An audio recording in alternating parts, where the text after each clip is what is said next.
D'Urbervilles by Thomas Hardy, retold by Claire West.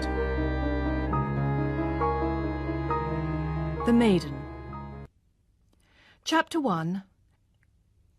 One evening at the end of May, a middle-aged man was walking home from Shaston to the village of Marlott in the Vale of Blackmoor. His legs were thin and weak, and he could not walk in a straight line. He had an empty egg basket on his arm, and his hat was old and worn. After a while he passed an elderly parson riding a grey horse.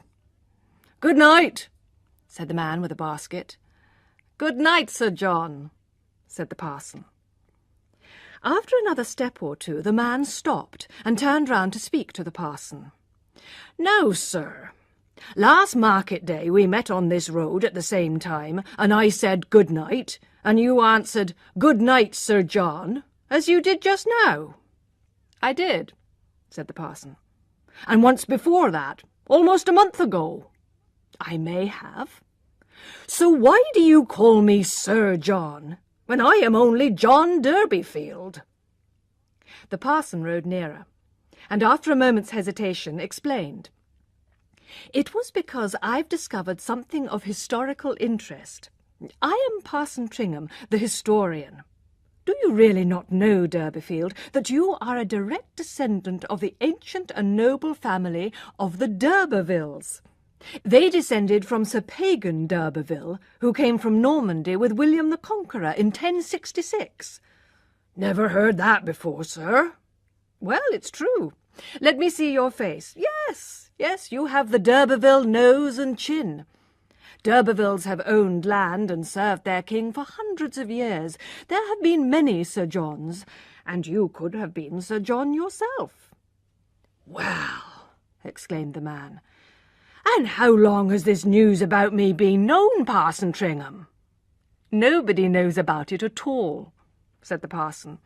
"I just happened to discover it last spring, when I was trying to find out more about the D'Urbervilles, and noticed your name in the village." "I've got an old silver spoon, and an old seal too at home," said the man, wondering. "So where do we D'Urbervilles live now, parson?" "You don't live anywhere. You have died, as a noble family." "That's bad. So where do we lie?" "In the churchyard at Kingsbere sub Greenhill." "And where are our family lands?" "You haven't any." John Durbeyfield paused. "And what should I do about it, sir?" "Oh, nothing. It's a fact of historical interest, nothing more. Good night." "But you'll come and have some beer with me, Parson Tringham?"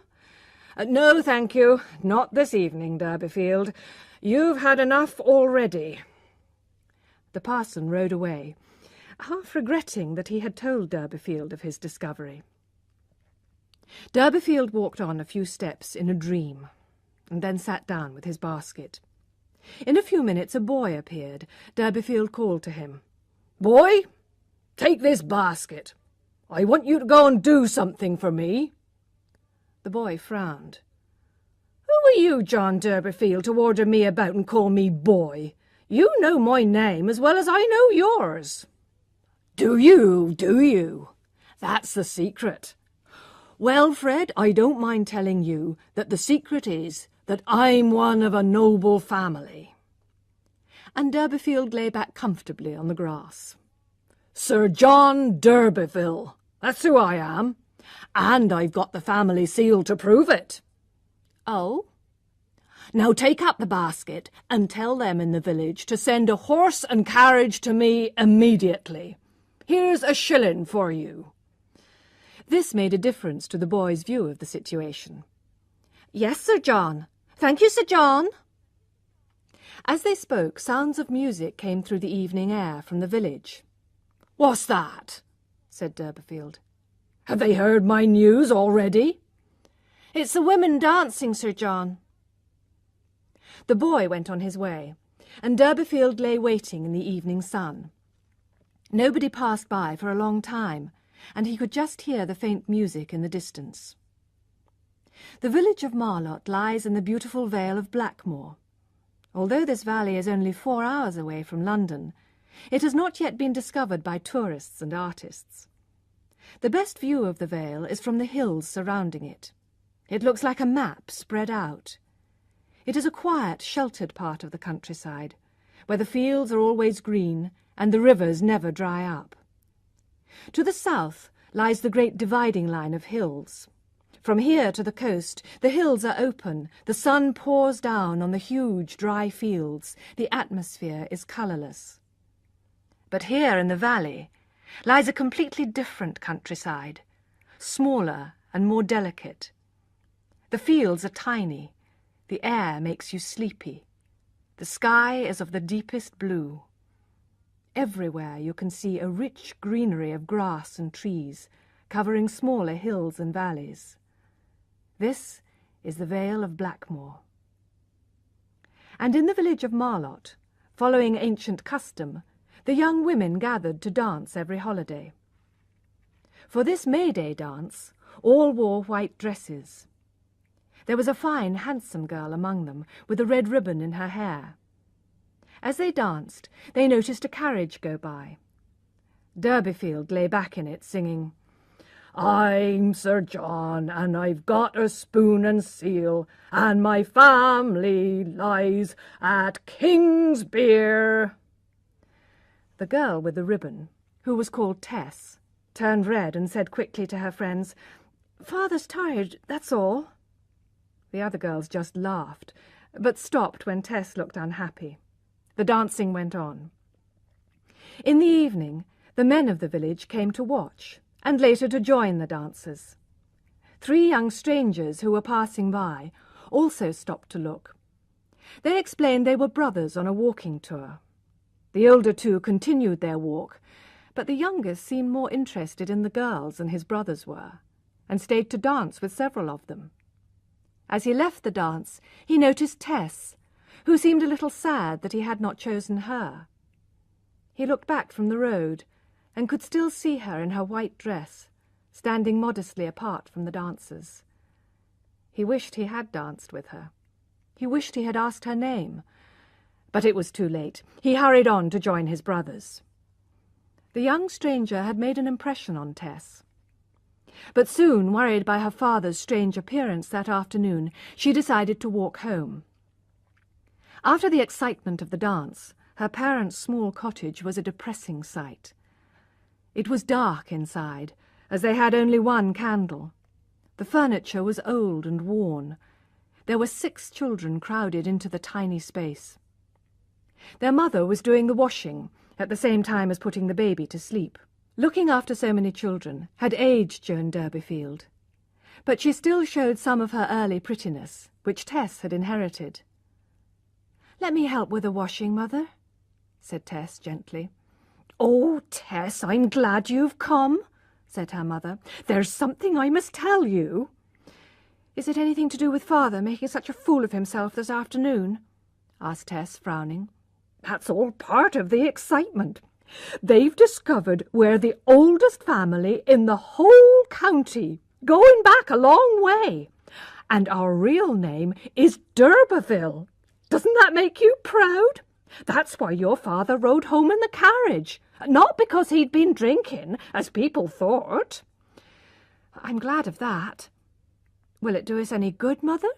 "Oh, yes. Great things may come of it. No doubt our noble relations will be arriving in their carriages as soon as they find out." "Where is Father now?" asked Tess suddenly. Her mother did not answer directly. "He saw the doctor today, you know. It's fat round the heart, he says. That's the cause of his illness. He might last 10 years, might last 10 months or days." Tess looked anxious. Her father, suddenly a great man, to die so soon. "But where is Father?" she asked firmly.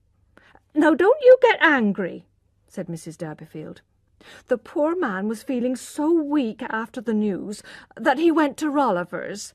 He needs to build up his strength to deliver the beehives tomorrow, remember?" "Oh, my God!" cried Tess.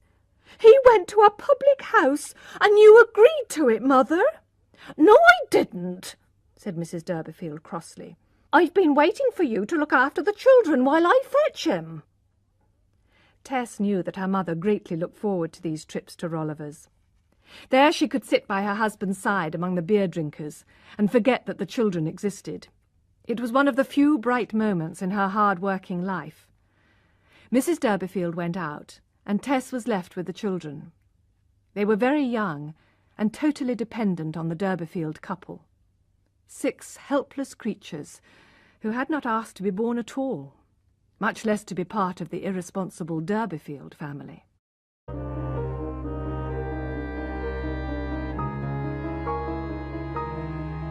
Chapter 2.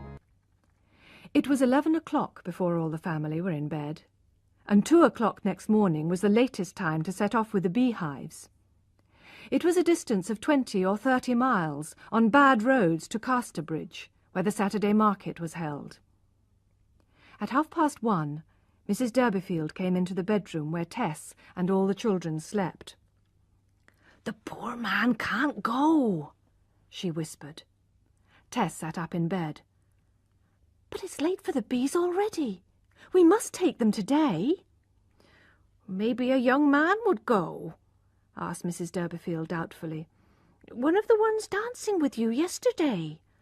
"Oh, no, not for the world," said Tess proudly. "And let everybody know the reason. I'd be so ashamed. I think I could go, if little Abraham came with me." Tess and Abraham dressed, led out the old horse Prince with the loaded wagon, and set off in the dark. They cheered themselves up with bread and butter and conversation.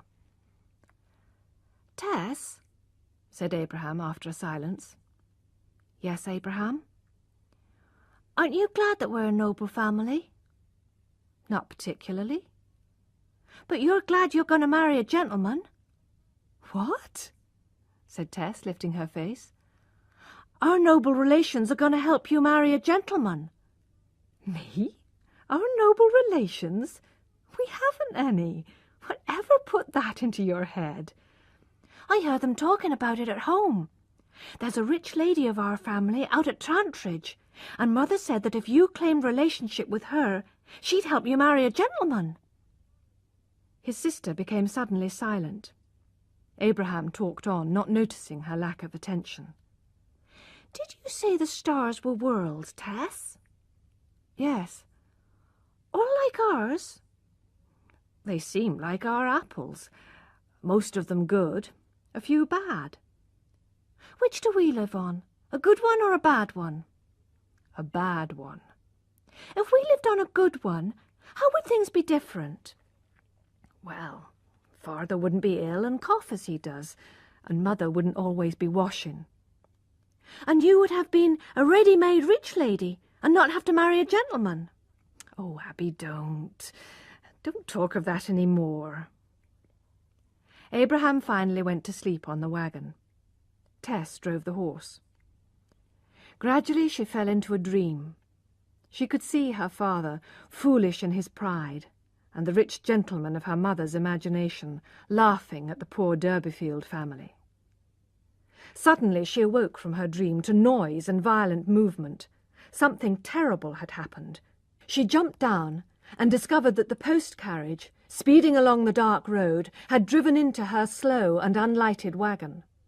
Poor Prince was seriously hurt, and as she watched he fell to the ground.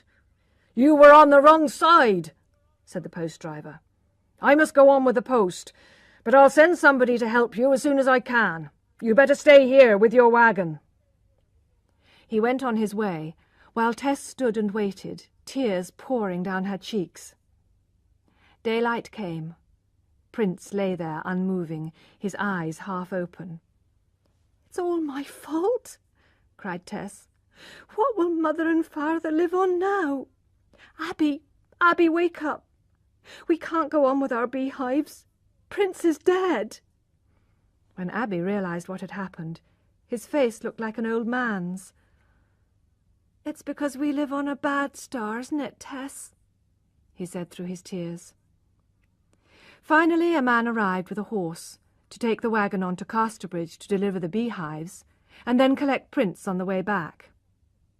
When they got home, Tess broke the news to her parents.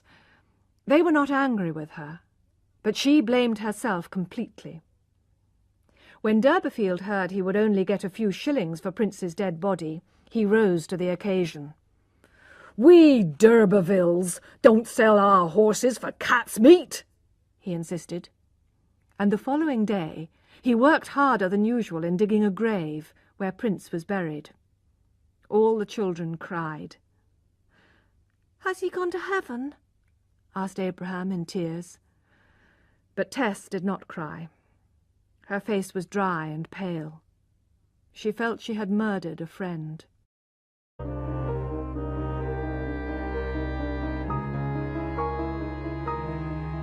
Chapter 3. Life now became rather difficult for the D'Urberfields. Without Prince to carry loads, John D'Urberfield could not buy and sell as he used to. He had never worked hard or regularly, and now he only occasionally felt like working. Tess wondered how she could help her parents. One day her mother made a suggestion. "It's lucky we've found out about your noble blood, Tess. Do you know there's a very rich lady called Mrs. d'Urberville living on the other side of the wood? She must be our relation. You must go to her and claim relationship with her, and ask for some help in our trouble." "I wouldn't like to do that," said Tess. "If there is such a lady, it would be enough to be friendly. We can't expect help from her." "You could persuade anybody, my dear. Besides, something else might happen. You never know." And her mother nodded wisely. "I'd rather try to get work," said Tess sadly. "What do you say, D'Urberfield?" said his wife, turning to him. "I don't like my children asking for help," said he proudly. "I'm the head of the oldest branch of the family, and a noble family like ours shouldn't have to ask for help." Tess could not accept his reasons for not going. "Well, as I killed the horse, Mother, I suppose I ought to go. But don't start thinking about her finding a husband for me." "Who said I had such an idea?" asked Joan innocently. "I know you, Mother, but I'll go." Next morning Tess walked to Shaston, a town she hardly knew, and went on by wagon to Trantridge. The Vale of Blackmoor was her only world, and she had never been far outside the valley. All the knowledge she had came from her lessons in the village school, which she had left a year or two earlier. As soon as she left school, she had tried to earn a little money by helping in the fields, or milking cows, or making butter. She blamed her mother for thoughtlessly producing so many children. Joan D'Urberfield was like a child herself, and never thought about the future. It was Tess who worried and worked and felt responsible for her little brothers and sisters. So, naturally, it was Tess who should represent her family at the d'Urberville home. From Trantridge she walked up a hill, and turning a corner saw the house. She stopped in amazement.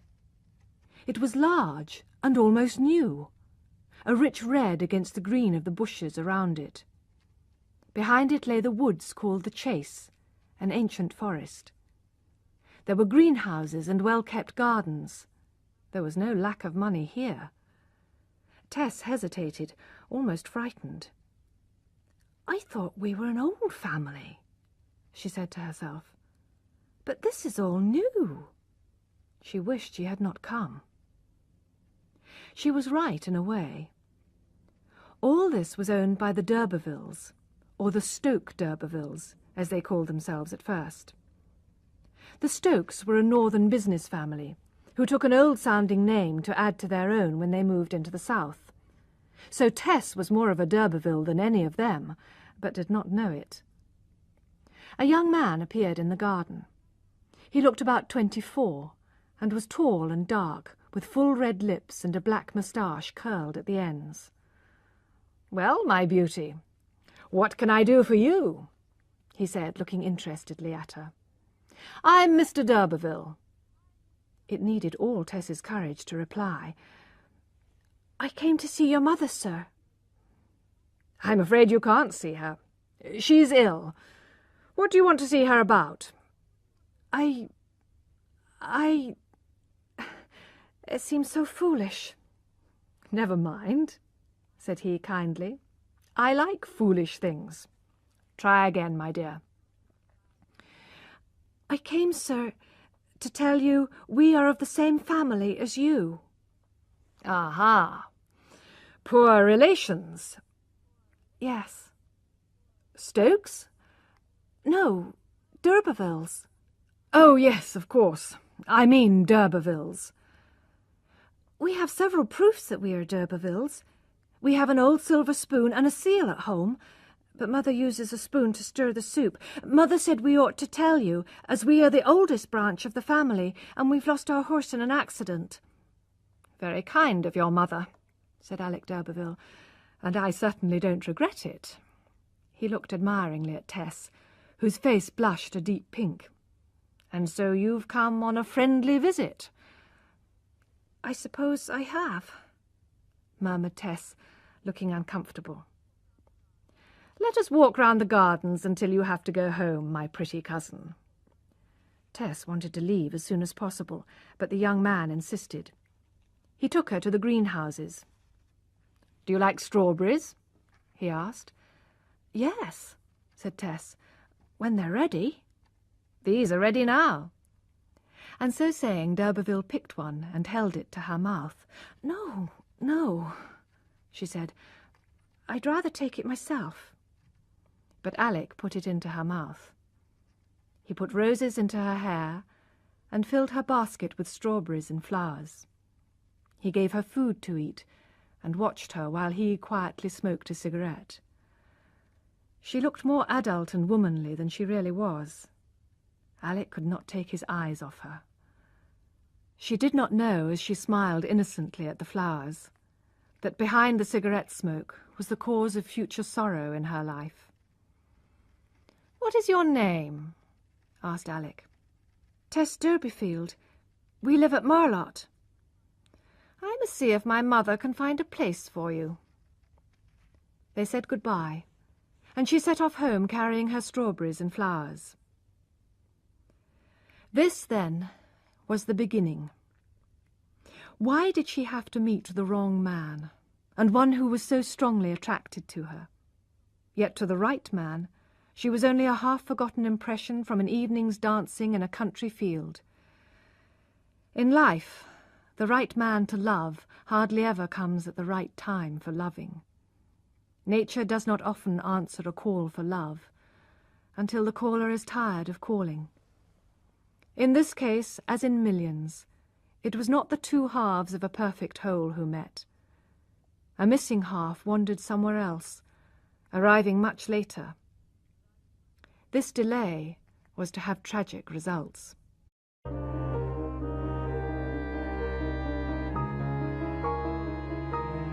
Chapter 4. When Tess arrived home the following afternoon, a letter had already been received by her mother. It appeared to come from Mrs. d'Urberville, and offered Tess work looking after chickens. Joan Durbeyfield was delighted. "It's just a way of getting you there without raising your hopes. She's going to recognize you as family, I'm sure of it." "I would rather stay here with Father and you," said Tess, looking out of the window. "But why?" "I'd rather not tell you, Mother. I don't really know." A few days later, when Tess came back from looking for work, the children came running out and danced round her. "The gentleman's been here!" they shouted. Joan was full of smiles. Mrs. d'Urberville's son had called and asked if Tess could come or not. "He's a very handsome man," said Mrs. Durbeyfield. "I don't think so," said Tess coldly. "I'll think it over." She left the room. "He's in love with her, you can see that," said Mrs. Durbeyfield to her husband. "No doubt he'll marry her, and she'll be a fine lady." John Durbeyfield had more pride in his new-found blood than energy or health. "That's what young Mr. d'Urberville is trying to do, improve his blood by marrying into the old line." Persuaded by her mother and the children, Tess finally agreed to go. Mrs. D'Urberfield secretly made wedding plans. Then the day came when Tess, wearing her best Sunday clothes on her mother's orders, said goodbye to her family. "Good-bye, my girl," said Sir John, waking from a short sleep. "Tell young d'Urberville I'll sell him the title. Yes, sell it at a reasonable price." "Not for less than £1,000?" cried Lady D'Urberfield. "No, tell him he can have it for 100. No, 50. No, 20. Yes, £20. That's the lowest. Family honour is family honour, and I won't take any less." Tess felt like crying, but turned quickly and went out. Her mother went with her to the edge of the village. There she stopped and stood waving goodbye, and watched her daughter walking away into the distance. A wagon came to take her bags, and then a fashionable little carriage appeared. It was driven by a well-dressed young man, smoking a cigar. After a moment's hesitation, Tess stepped in. Joan D'Urberfield, watching, wondered for the first time if she had been right in encouraging Tess to go. That night she said to her husband, "Perhaps I should have found out how the gentleman really feels about her." "Yes, perhaps you ought," murmured John, half asleep. Joan's natural trust in the future came back to her. "Well, if he doesn't marry her before, he'll marry her after, if she plays her cards right." "If he knows about her d'Urberville blood, you mean?" "No, stupid, if she shows him her pretty face." Meanwhile, Alec d'Urberville was whipping his horse and driving the carriage faster and faster downhill. The trees rushed past at great speed. Tess was feeling thoroughly frightened. He took no notice when she asked him to slow down. She cried out and held on to his arm in fear. "Don't touch my arm! Hold on to my waist!" he shouted. At the top of another hill he said, laughing, "Put your arms around me again, my beauty." "Never!" said Tess independently. "Let me give you one little kiss, Tess, and I'll stop." "Will nothing else do?" cried Tess in despair. "Oh, very well." As they raced on, he was on the point of kissing her, when she suddenly moved aside so that he almost fell off. "I'll break both our necks!" he swore passionately. "I thought you would be kind to me," said Tess, her eyes filling with tears. "I don't want to kiss anybody." But he insisted, so in the end she sat still, and d'Urberville kissed her. No sooner had he done so than she wiped the place on her cheek with her handkerchief. Just then her hat blew off into the road, and d'Urberville stopped the horse. Tess jumped down to get it, then turned triumphantly to Alec. "I shall walk from here," she said firmly. "But it's 5 or 6 miles more." "I don't care." "You made that hat blow off on purpose. You did, didn't you?" She was silent. He swore angrily at her. "Don't use such bad words," cried Tess. "I shall go back to Mother. I hate you." D'Urberville suddenly started laughing. "Look, I promise never to do that again," he said. "Come, let me take you in the carriage." But she refused and began to walk in the direction of Trantridge. So they progressed slowly, d'Urberville driving the carriage beside Tess.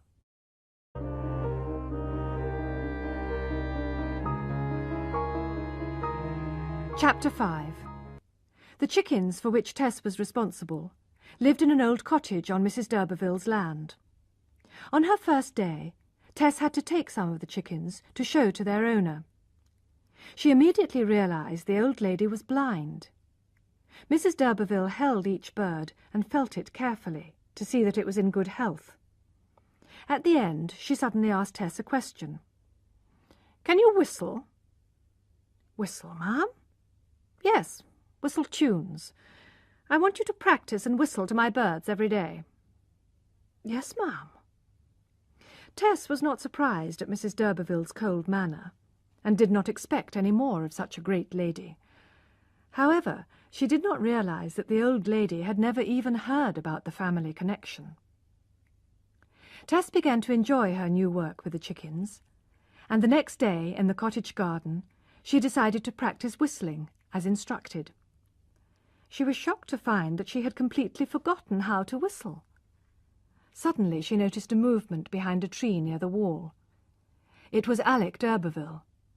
"Well, Cousin Tess," he said, "I've never seen such a beautiful thing as you. I've been watching you from over the wall.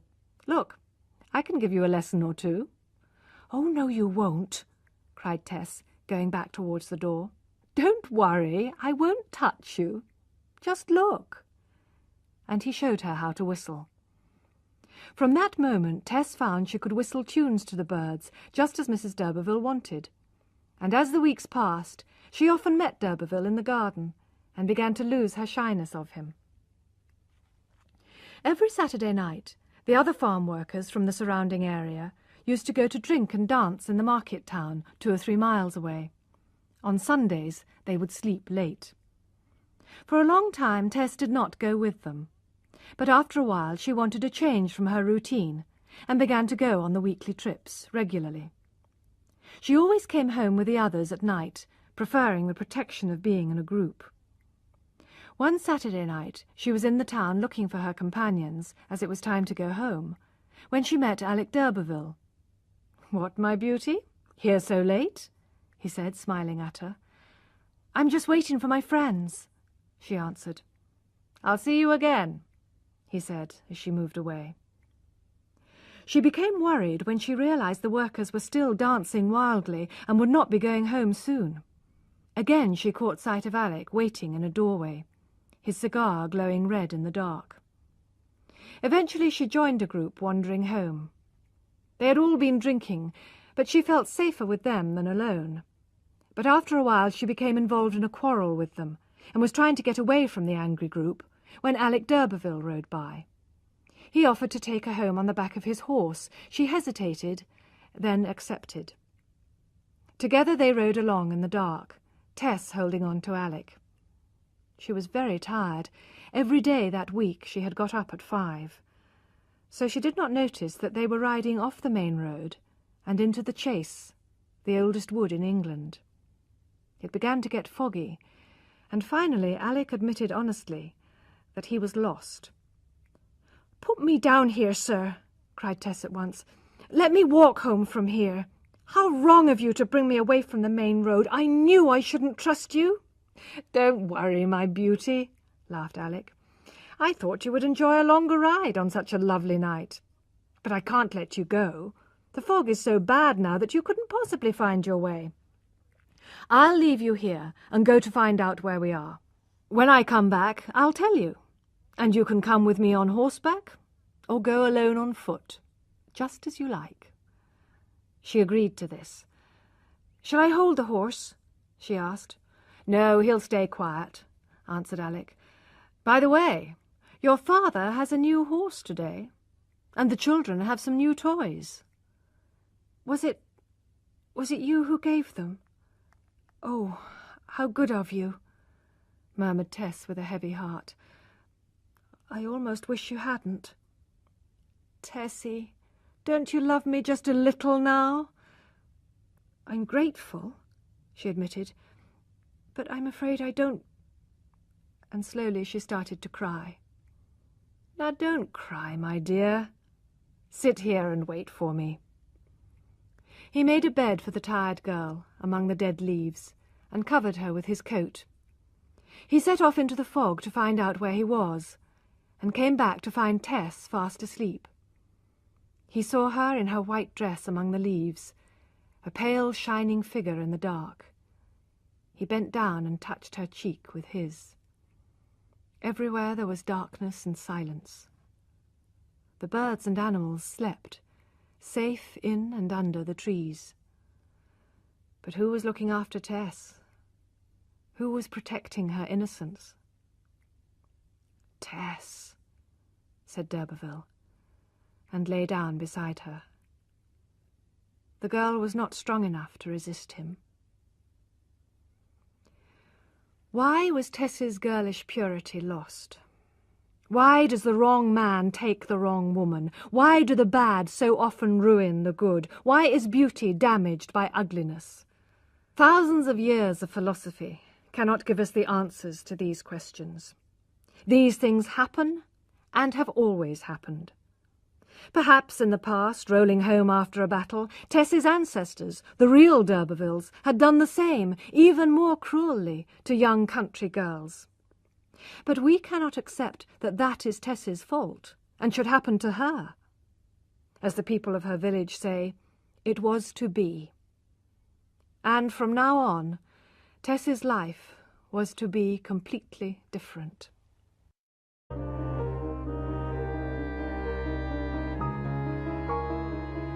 Maiden No More. Chapter 6. It was a Sunday morning in late October, about 4 months after Tess's arrival at Trantridge, and a few weeks after the night ride in the chase. Carrying a heavy basket and bundle, Tess was walking towards the hills which divided her from the Vale, her place of birth. The scenery and people on this side were very different from those in her village. Marlott people mainly thought and travelled northward and westward, while on this side people were interested in the east and the south. She walked up the same hill which d'Urberville had driven down so wildly that June day. On reaching the top of the hill, Tess paused and looked for a long time at the familiar green world of home. It was always beautiful from here, but since she had last seen it, her view of life had changed. She had learnt that wickedness exists, even where there is beauty, and now she could hardly bear to look down into the vale. Then she looked behind her and saw a carriage coming up the same hill that she had just climbed, with a man leading the horse. Soon he caught up with her. "Why did you slip away in secret like that?" asked d'Urberville breathlessly. "I've been driving like mad to catch up with you. Just look at my horse. You know nobody would have prevented you from going. I'm going to drive you the rest of the way, if you won't come back with me." "I won't come back," she said quietly.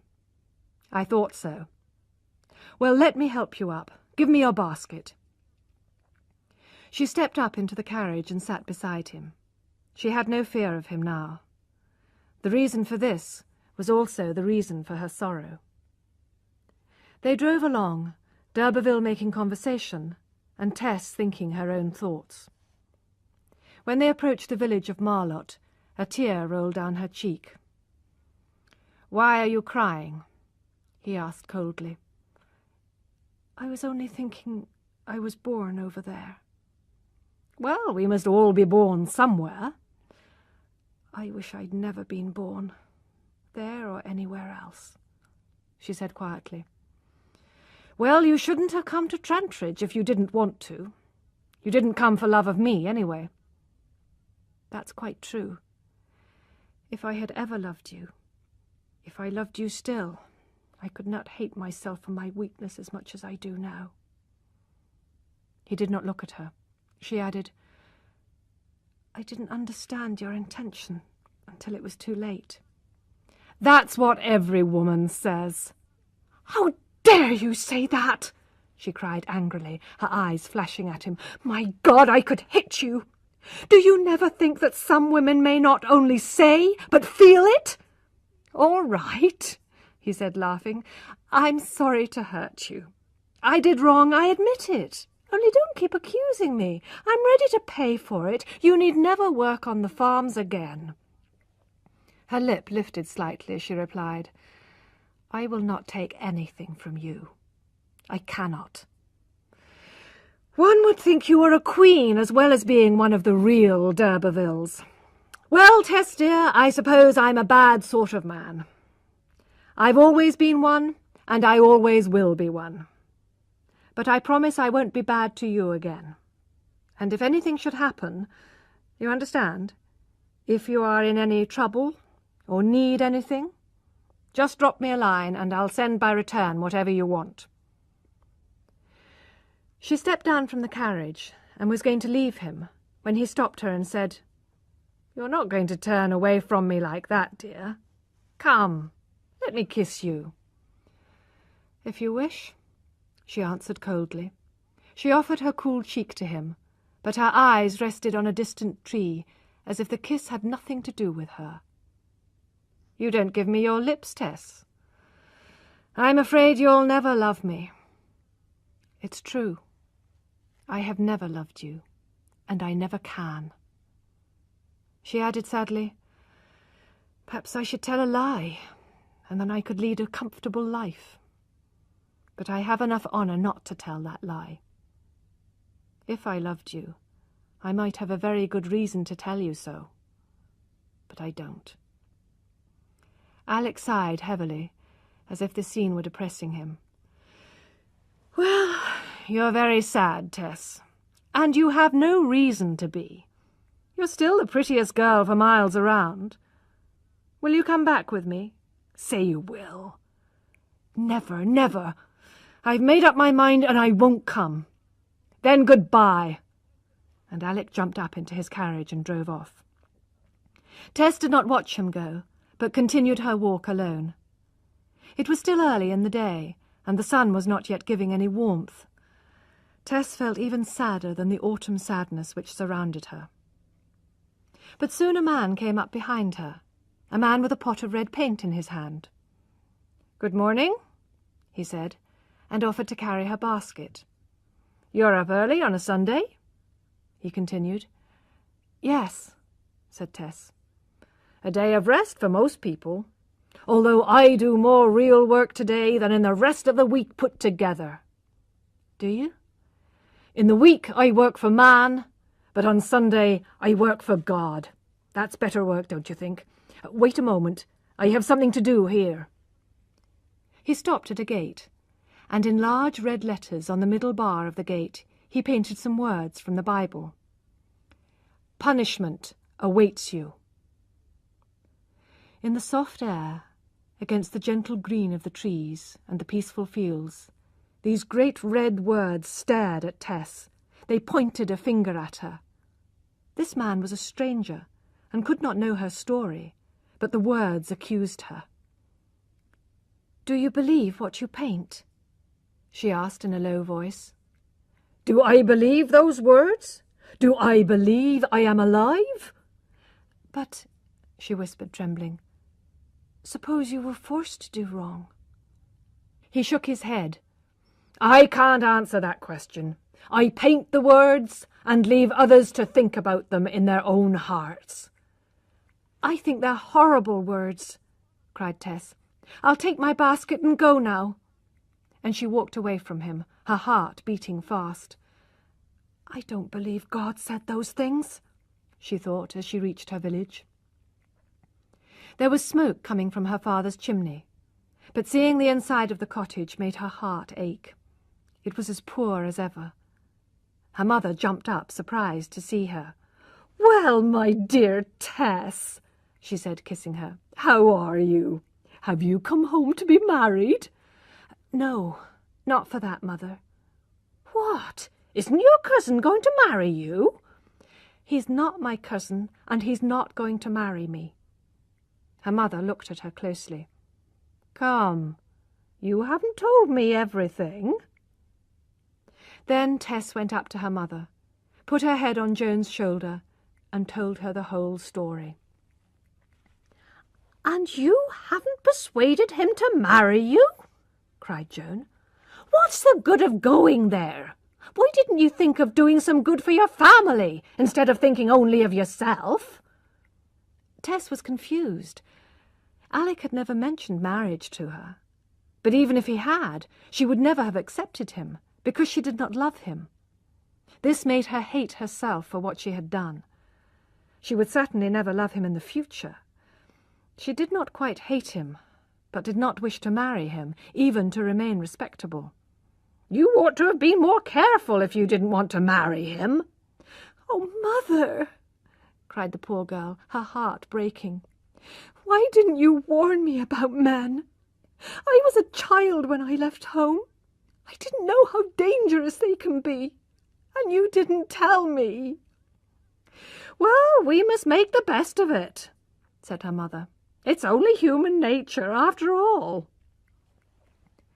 That afternoon, the little cottage was full of Tess's friends, girls who lived in the village and who had missed her while she had been away. They whispered to each other that Tess was sure to marry that handsome gentleman. Fortunately, Tess did not hear them. She joined in their laughing and talking, and for a short time almost forgot her shame. But the next day was Monday, the beginning of the working week, when there were no best clothes and no visitors. She awoke with the innocent children asleep around her, she who had lost her innocence. She looked into her future and grew very depressed. She knew she had to travel on a long, stony road, without help or sympathy. She had nothing to look forward to, and she wanted to die. In the next few weeks, however, she became more cheerful, and went to church one Sunday morning. She loved listening to the well-known tunes, and gave herself up to the beauty of the music. She wondered at the composer's power. From the grave he could make a girl like her, who had never known him, feel extremes of emotion. She sat in a quiet, dark corner listening to the service. But when the village people arrived at church, they noticed her and started whispering to each other. She knew what they were saying, and realized she could come to church no more. So she spent almost all her time in her bedroom, which she shared with the children. From here she watched the wind, the snow, the rain, beautiful sunsets and full moons, one after another. People began to think she had gone away. She only went out after dark to walk in the woods and the fields. She was not afraid of the dark or the shadows. It was people she was anxious to avoid. She was at home on the lonely hills, but she felt guilty surrounded by innocent nature. When it rained, she thought nature was crying at her weakness, and when the midnight wind blew, she thought nature was angry with her. But she did not realize that although she had broken an accepted social rule, she had done nothing against nature. She was as innocent as the sleeping birds in the trees, or the small field animals in the hedges.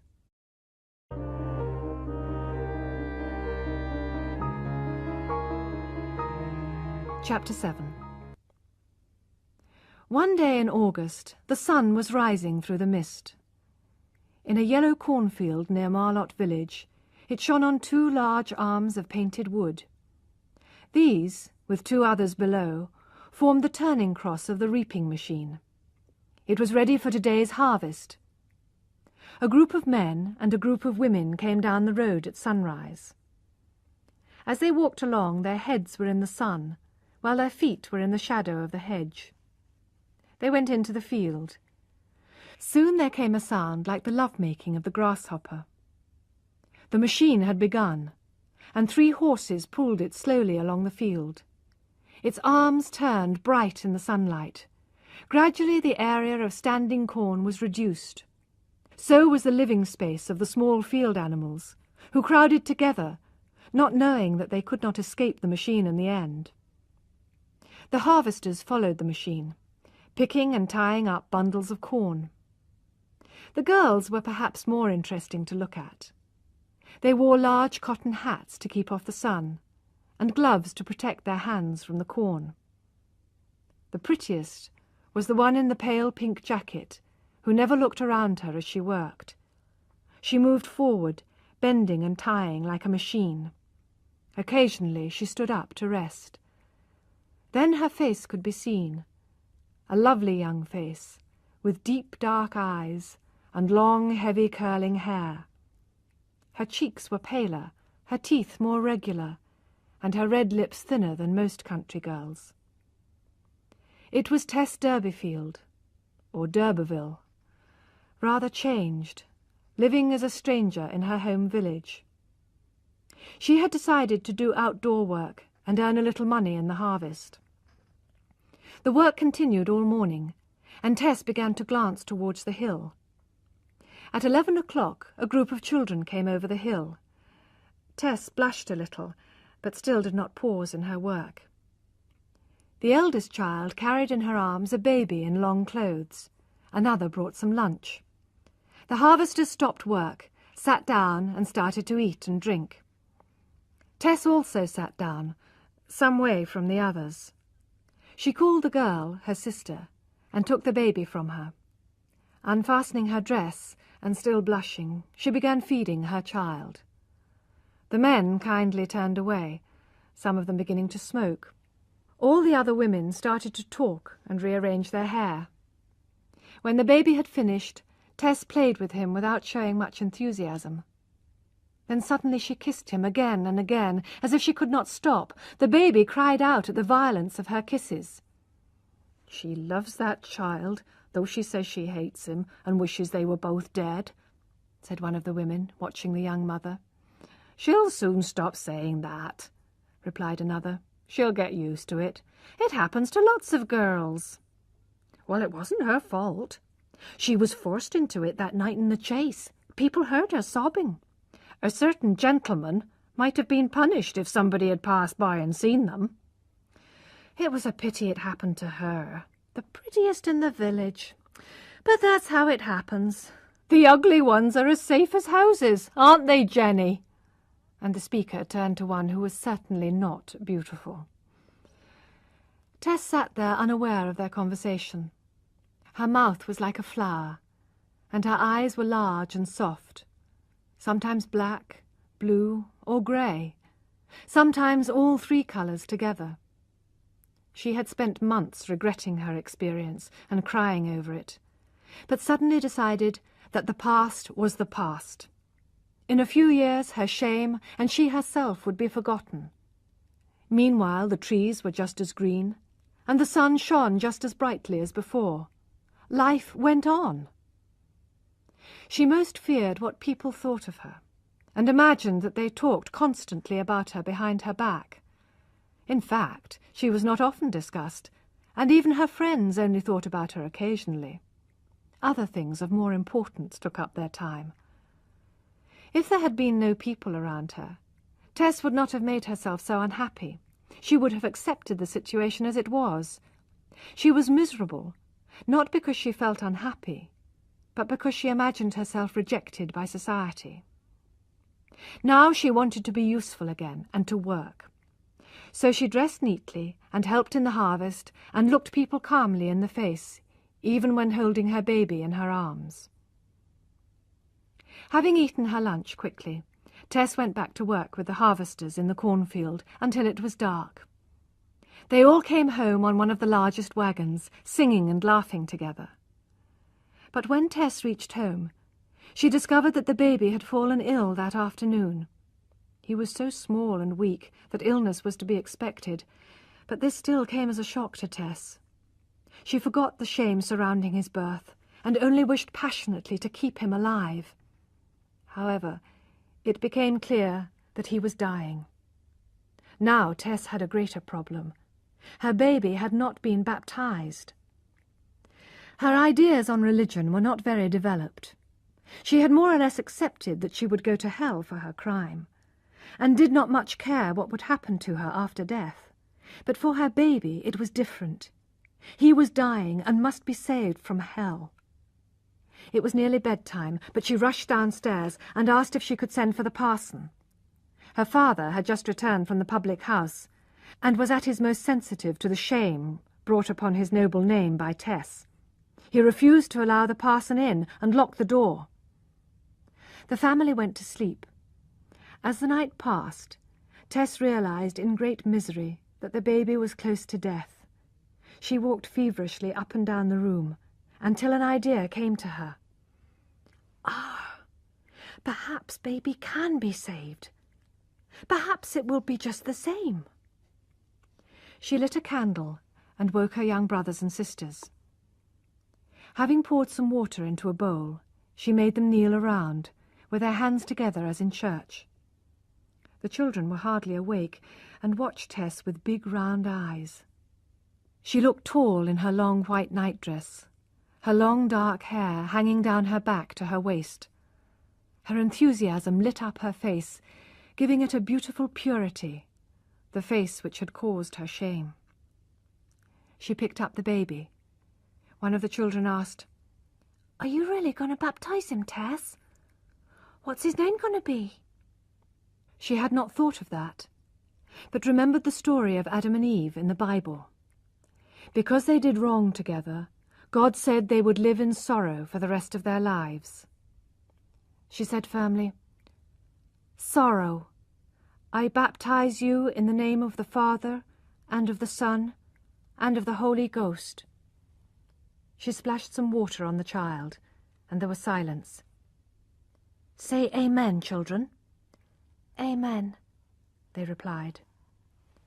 Tess put her hand into the water and drew a huge cross upon the baby with her finger. She continued the service in the well-known words, asking for the baby to be protected against the world and against wickedness. Her belief gave her hope. Her sweet, warm voice rang out the thanks that follow the baptism. The single candle was reflected in her shining eyes like a diamond. The children asked no more questions, but looked up at her in amazement. She seemed almost like a god to them. Poor Sorrow's fight against the world and wickedness was a short one, fortunately, perhaps, taking into account his situation. In the blue light of the morning he breathed his last. Tess had been calm since the baptism, and she remained calm. She was no longer worried about Sorrow's afterlife. If God did not accept the baptism, she did not value his heaven, either for herself or for her child. Tess thought a good deal about the baptism, however, and wondered if it might mean that Sorrow could be buried in the churchyard, with a church service. She went to the parson's house after dark, and met him near his gate. "I should like to ask you something, sir. My baby was very ill, and I wanted you to baptize him, but my father refused to allow it. So I baptized him myself. Now, sir, can you tell me this?" And she looked him straight in the eyes. "Will it be just the same for him, as if you had baptized him?" The parson wanted to say no. She had done what should have been his job. But the girl's strong feeling impressed him. The man and the parson fought inside him, and the man won. "My dear girl," he said, "it will be just the same." "Then will you bury him in the churchyard?" she asked quickly. The parson felt trapped. It was a difficult question to answer. "Ah, that's a different matter," he said. "I'm sorry. I cannot." "Oh, sir!" She took his hand as she spoke. He took it away, shaking his head. "Then I'll never come to church again," she cried. "But perhaps it will be the same for him. Tell me, have pity on me, poor me. Tell me what you really think." The parson was deeply touched by her emotion. For a surprising moment he forgot the strict rules of his church.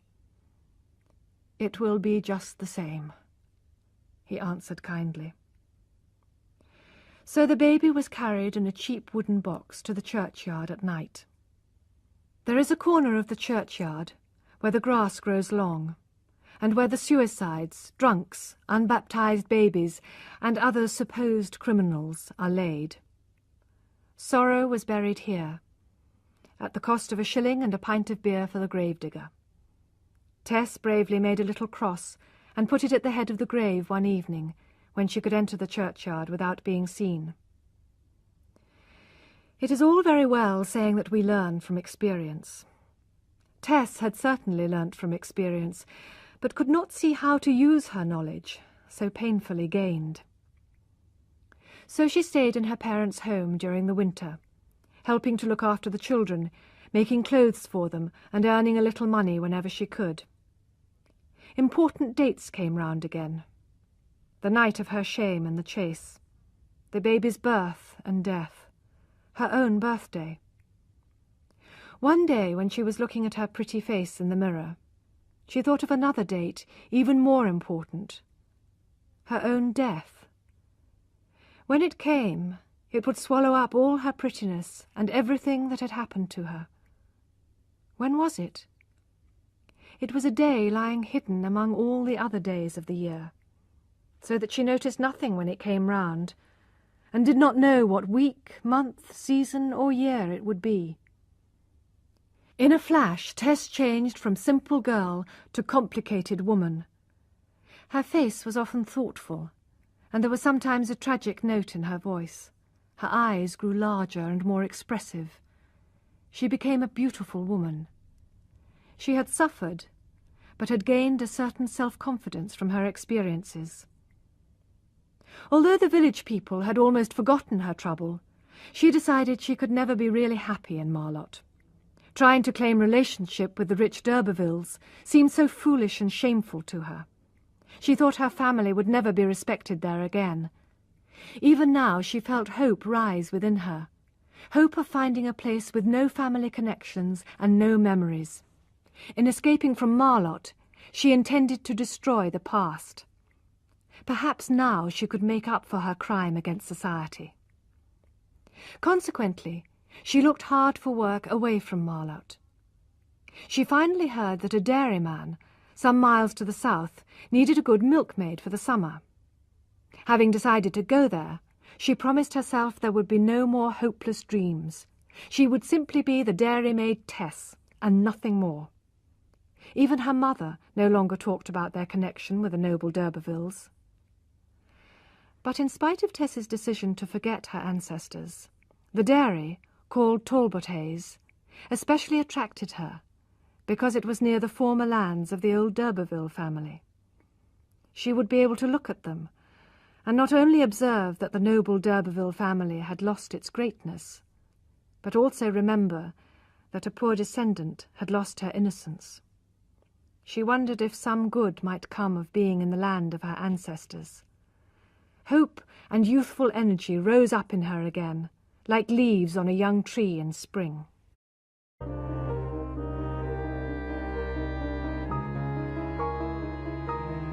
A New Life. Chapter 8.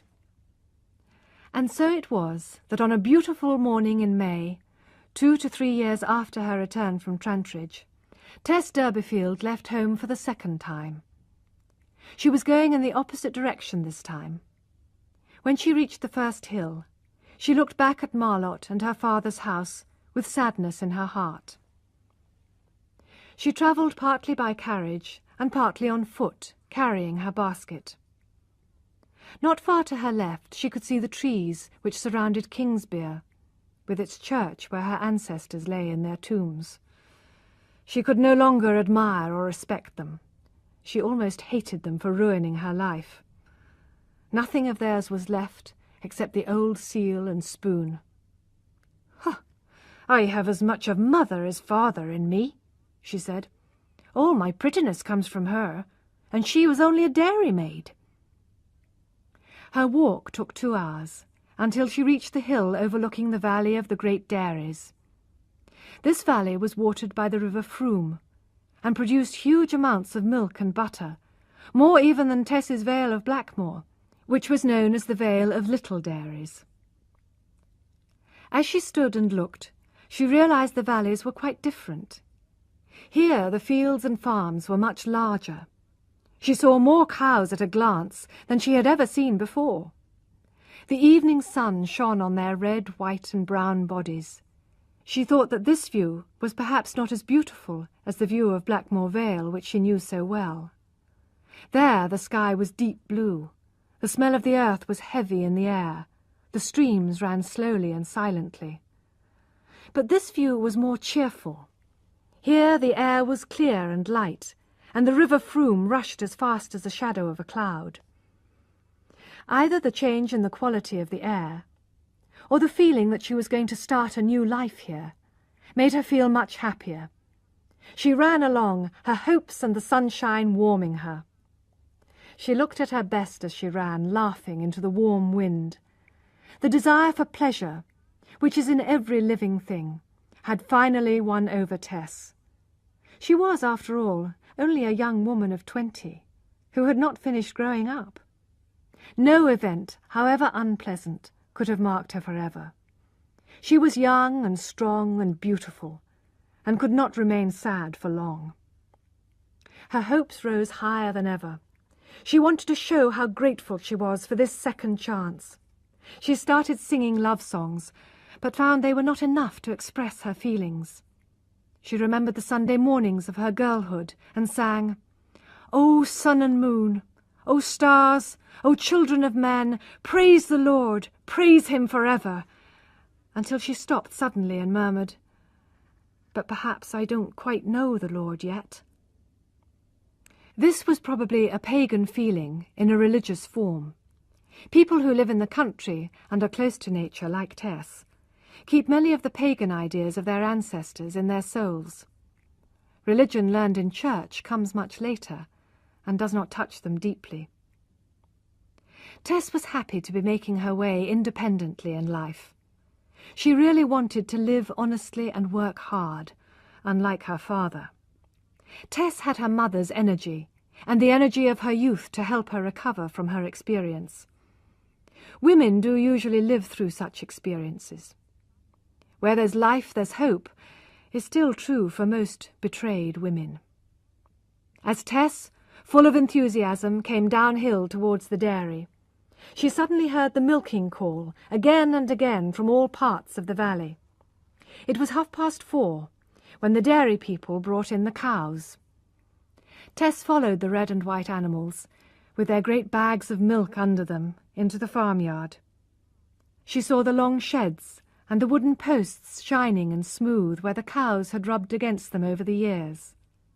She saw the cows between the posts, the sun throwing their shadows on the wall as carefully as a painter paints a beautiful king or queen. As the cows waited for their turn, the milk fell in drops on the ground. The dairymaids and men had come from their cottages as they saw the cows arriving from the fields. Each girl sat on her three-legged stool as she milked, her right cheek resting on the cow's body, watching Tess arrive. The men milked with their hats low over their eyes and did not see her. One of them was a middle-aged man, the head dairyman she was looking for. He worked 6 days a week in his white milking clothes, milking and butter-making, and on the 7th he wore his best suit to take his family proudly to church. Because of this, people nearby used to say, "Dairyman Dick, all the week. On Sundays, Mr. Richard Crick." Most dairymen are usually bad-tempered at milking time, but Mr. Crick was glad to get a new dairymaid at this busy time of the year. So he received Tess warmly and asked her how her family were. "When I was a boy, I knew your part of the country very well," he said. "An old woman of 90, she's dead now, but she used to live near here. She once told me there was an ancient noble family of a name like yours who came from here originally, but I didn't take any notice of an old woman like that." "Oh, no, that's just a story," said Tess. Then Mr. Crick turned to business. "You can milk well, my girl. I don't want my cows drying up, especially just now." "Oh, yes, I can," answered Tess. He looked at her delicate hands and pale face. "Quite sure you're strong enough for this sort of life? It's comfortable enough here for rough country people, but it's hard work." "Oh, yes, I'm strong enough. I'm used to hard work," Tess insisted. "Well, have some tea and something to eat. You've had a long journey," he said kindly. "No, I'd rather begin milking straight away," said Tess. "I'll just drink a little milk first." This surprised Dairyman Crick, who appeared never to have thought of milk as a drink. "Oh, if you can swallow it, have some," he said, holding the bucket for her to drink from. "I haven't touched any for years. It would lie in my stomach like a stone, so it would. Now, try that one and see how you get on." And he pointed to the nearest cow. As soon as Tess was on her stool under the cow, and the milk was pouring between her fingers into the bucket, she really felt that her new life was beginning. As she relaxed, she looked around her. It was a large dairy. There were nearly 100 milking cows. Dairyman Crick milked 6 or 8 of the difficult ones with his own hands. He could not trust them to the dairymaids, because if the cows were badly milked, their milk would simply dry up. For a while there was no more talk among the milkers. Suddenly Mr. Crick got up from his stool. "We're not getting as much milk from them as usual," he said. "We better sing them a song, friends. That's the only thing to do." So the group of milkers started singing, to encourage the cows to give more. Mr. Crick went on, "But I think bulls like music better than cows. Did I tell you all about William Dewey? On his way home after a wedding, he found himself in a field with an angry bull. He took his violin and played some Christmas church music, and down went the bull on his knees, just like the animals around baby Jesus, and so William was able to escape." It's a curious story. Takes us back to the past, when belief in God was a living thing. This unusual remark came from under a cow. "Well, it's quite true, sir, believe it or not. I knew the man well," said Mr. Crick. "Oh, yes, I'm sure it's true," said the man behind the brown cow. Tess could not see his face, and could not understand why the head dairyman himself should call him sir. The man stayed under the cow long enough to milk 3, at times saying something angrily to himself. Then he stood up, stretching his arms. Tess could now see him clearly. He wore the clothes of a dairyman, but underneath he was quite different. He looked educated and gentlemanly. But now she realized that she had seen him before. He was one of the 3 walking brothers who had stopped their walk to admire the May Day dance in Marlott a few years before. He had danced with some of the other girls, but not with her. He had not noticed her, and had gone on his way. For a moment she was worried that if he recognized her, he might discover her story. But she soon saw he did not remember her at all. Since she had seen him in Marlott, his face had grown more thoughtful. He now had a young man's moustache and beard. From the time he had spent milking 1 cow, he was clearly a beginner at dairy work. Tess discovered that only 2 or 3 of the dairymaids slept in the house besides herself. They all shared a big bedroom near the cheese room. That night one of the girls insisted on telling Tess about all the people at the dairy. To Tess, half asleep, the whispers seemed to be floating in the air. "Mr. Angel Clare. He's the one who's learning milking. He's a parson's son and thinks a lot and doesn't notice girls. His father is parson at Emminster, some way from here. His sons, except Mr. Clare, are going to be parsons too." Tess gradually fell asleep.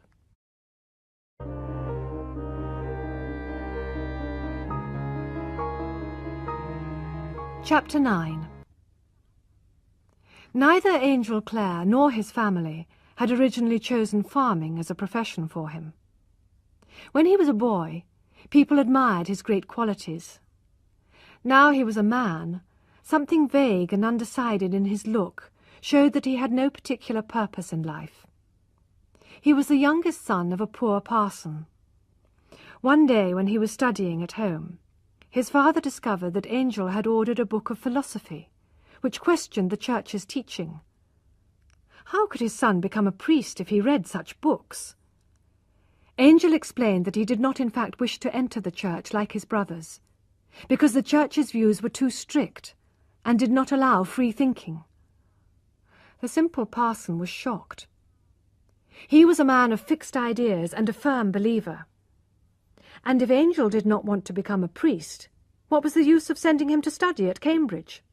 For the parson, the whole point of going to university was to become a minister of God. "I want to use my mind," Angel insisted. "I want to read philosophy. I want to question my belief, so that what is left after I have questioned it will be even stronger." "But Angel, your mother and I have saved and saved to send you to university like your brothers. But how can we send you there if it is not in the service of God. So Angel did not have the advantage of a university education. After some years studying at home, he decided to learn farming. He thought this kind of work could give him what he most valued, independence and freedom to think. So he came to Talbot Hayes at 26 as a student. At first he stayed up in his room most of the time in the evenings, reading and playing his harp. But he soon preferred to read human nature by taking his meals in the general dining room with the dairy people. The longer he stayed, the more Claire liked living with these simple country people. No longer did he see them as lacking in intelligence. He realized they were no different from him. He and they were all people walking on the dusty road which ends in death. He began to like working outside. He was learning about nature and about life.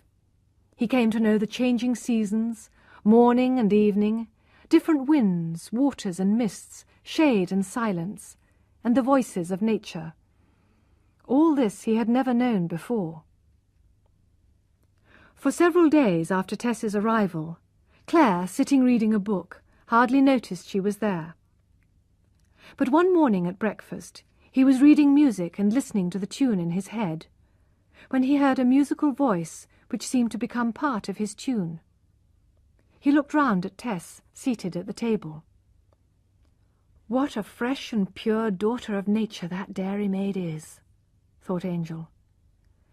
He seemed to remember something about her, something which took him back into a happy past, before decision made his life difficult.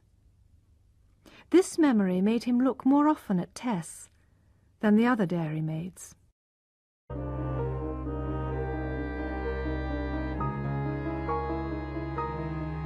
Chapter 10. Dairyman Crick insisted that all the dairy people should milk different cows every day, not just their favourites.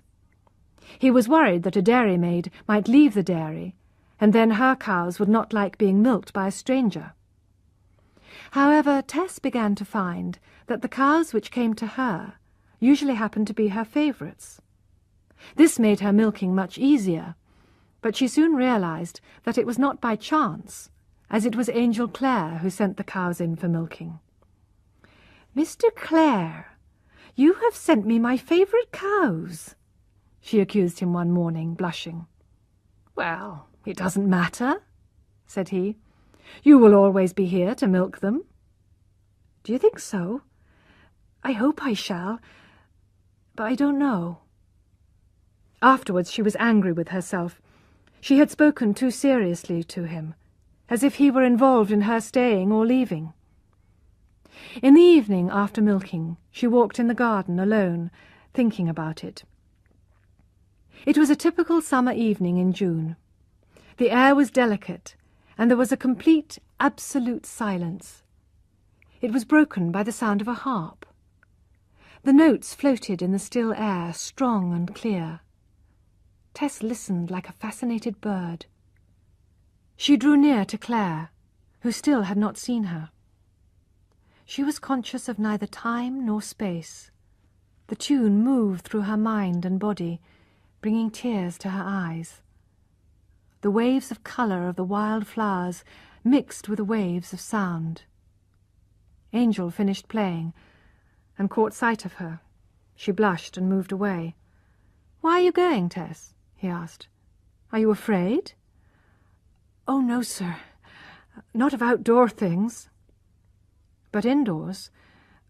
"Well, yes, sir." "Life in general?" "Yes, sir." "Ah, so am I. Very often.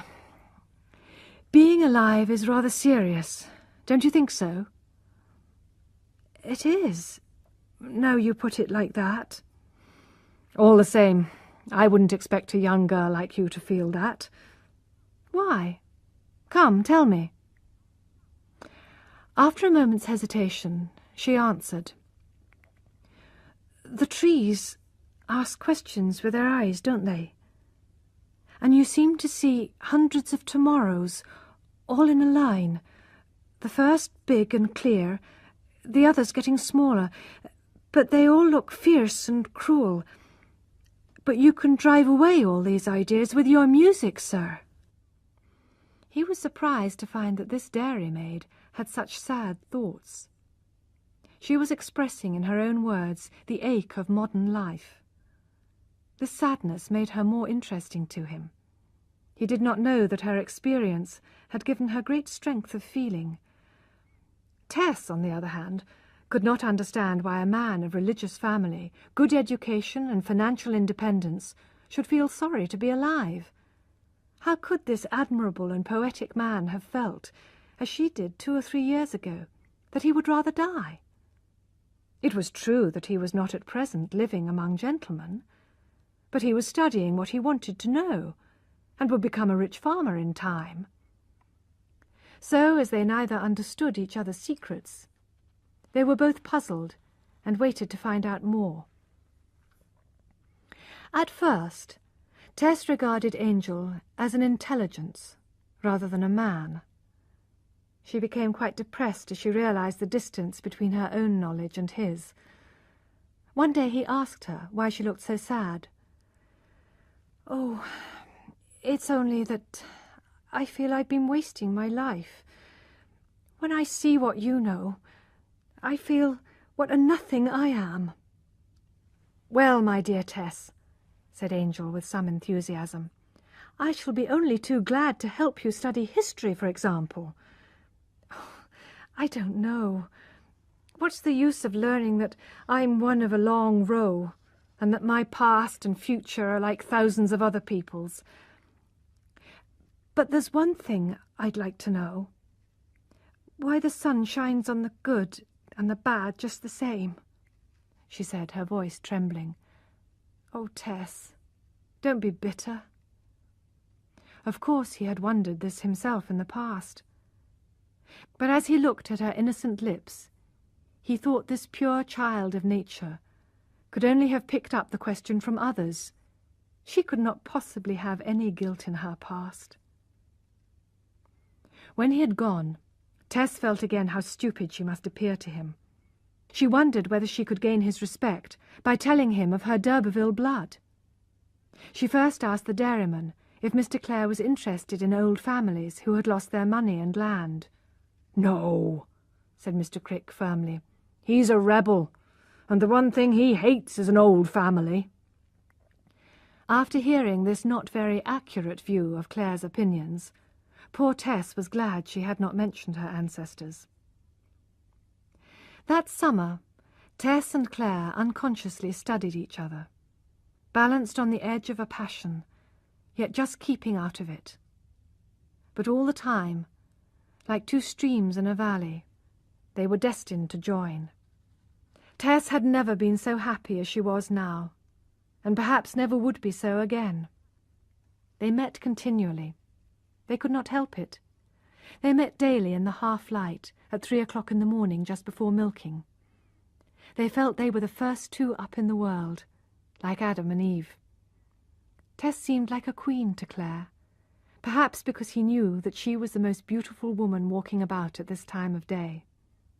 Lovely women are usually asleep at midsummer sunrise. But Tess was near, and the rest were nowhere. In the strange light she was no longer a milkmaid, but a vision of woman, the whole of womanhood in one form. One day, just after breakfast, they all gathered in the milk-house. The milk was turning in the churn, but the butter would not come. Dairyman Crick was worried. "Maybe someone in the house is in love," suggested his wife. "That sometimes causes it. Do you remember that maid years ago, and the butter didn't come?" "Ah, yes, but that wasn't being in love," replied Mr. Crick. "That was damage to the churn." He turned to Clare to tell the story. "Jack Dollop, one of our milkers, got a girl into trouble. One day her mother came looking for him, with a great heavy umbrella in her hand. Jack hid in the churn, but she found him and turned it round and round. 'Stop, stop!' cried Jack. 'If you promise to marry my daughter,' shouted the mother, and so he did." Tess, very pale, had gone to the door for some fresh air. Fortunately, the butter suddenly came. But Tess remained depressed all afternoon. To the others the story was funny. She alone could see the sorrow in it, and it reminded her of her experience. Tess was first in bed that night, and was half asleep as the other girls undressed. She saw them standing at the window looking at someone in the garden with great interest. "It's no use you being in love with him any more than me, Retty Priddle," said Marion, the eldest. "There he is again!" cried Is Hewitt, a pale girl with dark hair. "I would just marry him tomorrow if he asked me," said Marion, blushing. "So would I, and more," murmured Is.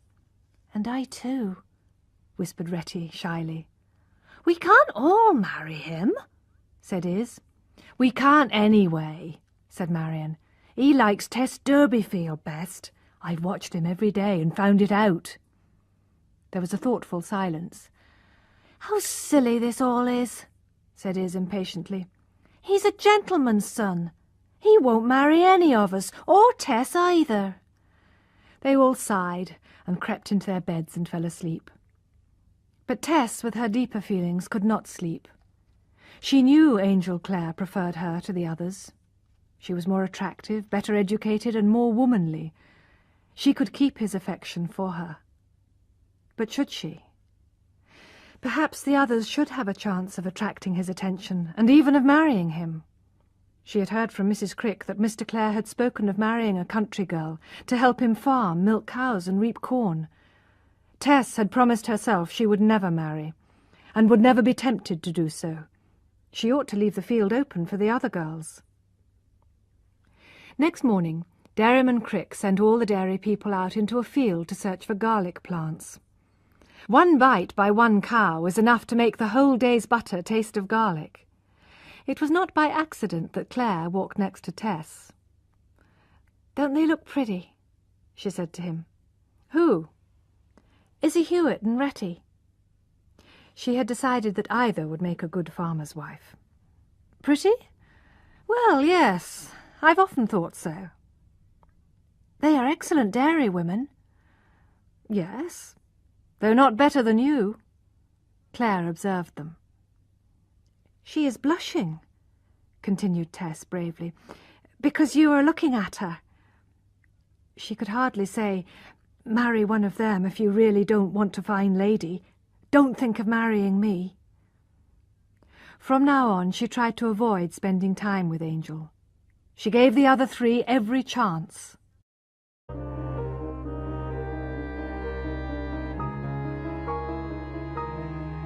Chapter 11. It was July, and very hot. The atmosphere of the flat valley hung like a drug over the dairy people, the cows, and the trees. It was Sunday morning after milking. Tess and the other three girls dressed quickly to go to Mellstock Church, which was 3 or 4 miles away from Talbothays. Heavy thunderstorms had poured down the day before, but today the sun shone brightly and the air was warm and clear. When the girls reached the lowest part of the road to Mellstock, they found it was flooded. In working clothes and boots they would have walked through, but they were wearing Sunday white stockings and thin shoes which they did not want to ruin. The church bell was calling, still a mile away. Suddenly they saw Angel Clare approaching. He had seen them from far away and had come to help them, one of them in particular. "I'll carry you through the water, all of you," he offered. All 4 blushed as if they had one heart. "Now, Marion, put your arms round my shoulders. Hold on." And Angel walked off with her in his arms. Next was Is Hewitt. Her lips were dry with emotion. Angel returned for Retty. While he was picking her up, he glanced at Tess. He could not have said more plainly, "It will soon be you and I." There was an understanding between them. It was now Tess's turn. He picked her up. She was embarrassed to discover her excitement at his nearness. 3 plain girls to get 1 beauty, he whispered. "They are better women than I," she said bravely. "Not to me," said Angel. She blushed. There was silence. Claire stood still and bent his face to hers. "Oh, Tessie," he said. Her cheeks were pink, and she could not look into his eyes. But he respected her modesty and did nothing more. He walked slowly, however, to make the journey as long as possible, and put her down on dry land. Her friends were looking with round, thoughtful eyes at them. He said goodbye and went back by the road. The four walked on together. Marion broke the silence by saying, "No, we have no chance against her." She looked joylessly at Tess. "What do you mean?" asked Tess. "He likes you best, the very best. We saw as he brought you over. He'd have kissed you if you had encouraged him, only a little." They were no longer cheerful, but they were not bitter. They were generous country girls, who accept that such things happen. Tess's heart ached. She knew that she loved Angel Clare, perhaps all the more passionately because the others also loved him. And yet that same hungry heart of hers pitied her friends. "I will never stand in your way," she cried to them that evening in the bedroom. "I don't think he's thinking of marrying, but even if he asked me, I'd refuse him, as I'd refuse any man." "Oh, why?" they asked. "I cannot marry, but I don't think he will choose any of you." So the girls remained friends. They all shared each other's secret. The air in their bedroom was full of their hopeless passion. There was a flame burning the inside of their hearts out. But because they had no hope, they were not jealous of each other. They had even heard that Angel's family were planning for him to marry a neighbour's daughter. Tess no longer attached any importance to Claire's interest in her. It was a passing summer attraction, nothing more. The heat grew steadily greater. In this stormy atmosphere, even a passing attraction would deepen into love. Everything in nature was ready for love. Claire became gradually more passionately in love with a soft and silent Tess. The fields were dry. Wagons threw up clouds of dust on the road. Cows jumped over gates, chased by flies. Dairyman Crick's sleeves were rolled up from Monday to Saturday, and the milkers milked in the fields for coolness. On one of these afternoons, Tess and Angel were milking near each other. Tess used to rest her head on the cow's body, her eyes fixed on a distant field. The sun shone on the beautiful lines of her face. She did not know that Claire had followed her round and sat watching her. How very lovable her face was to him. He had never seen such beautiful lips and teeth, like roses filled with snow. Suddenly Claire jumped up, leaving his bucket to be kicked over by the cow, went quickly towards her and, kneeling down beside her, took her in his arms. Tess let herself relax in his arms in a moment of joyful surprise. He was on the point of kissing that tempting mouth, but stopped himself. "Forgive me, Tess, dear," he whispered. "I ought to have asked. I love you, Tess. Really." Tess tried to free herself, and her eyes began to fill with tears. "Why are you crying, my darling?" he asked. "Oh, I don't know," she murmured, trying to pull away.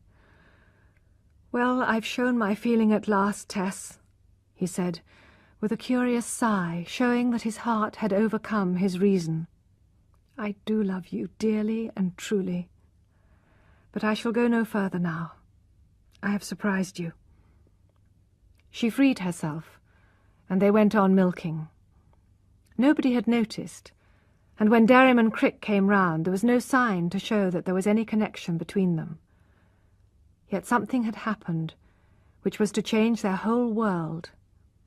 As a practical man, the dairyman might laugh at love, but love has a habit of changing people's lives. It is a force to be respected.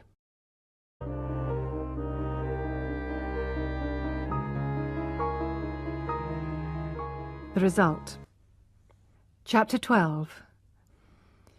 The nights were as hot as the days. Angel Clare could not sleep. He went out into the darkness to think over what had happened that afternoon. He had come as a student of farming to this dairy, thinking he would be here only a short time. He thought it would be a quiet place. From here he could observe the great world outside before plunging back into it. But the world outside had lost its interest, and the quiet place was now the centre of all feeling. Clare was a thoughtful, honest man. He knew Tess was not a toy to play with and throw away when finished with. Her life was as important to her as his was to him. He knew he must treat her affection for him seriously. But if they went on meeting every day, their relationship must develop. He could not stop himself.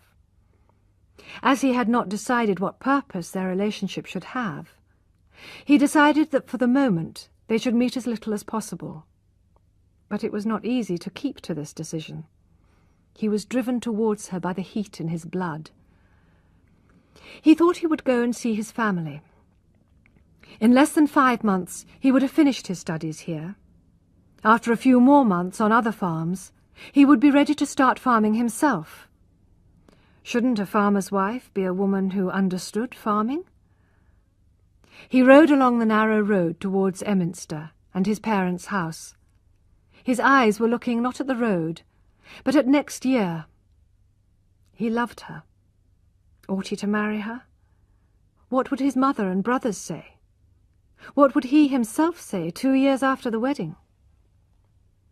As he rode into the village, he saw a group of young girls waiting outside the church.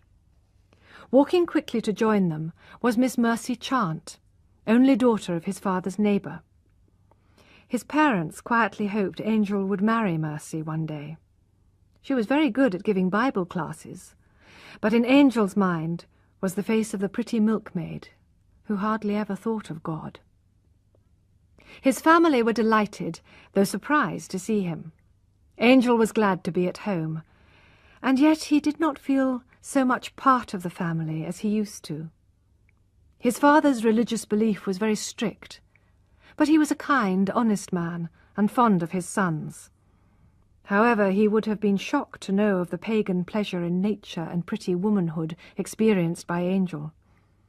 His mother shared his father's religious views and helped in his church work. His brothers seemed rather unimaginative and narrow-minded, although they were both well educated.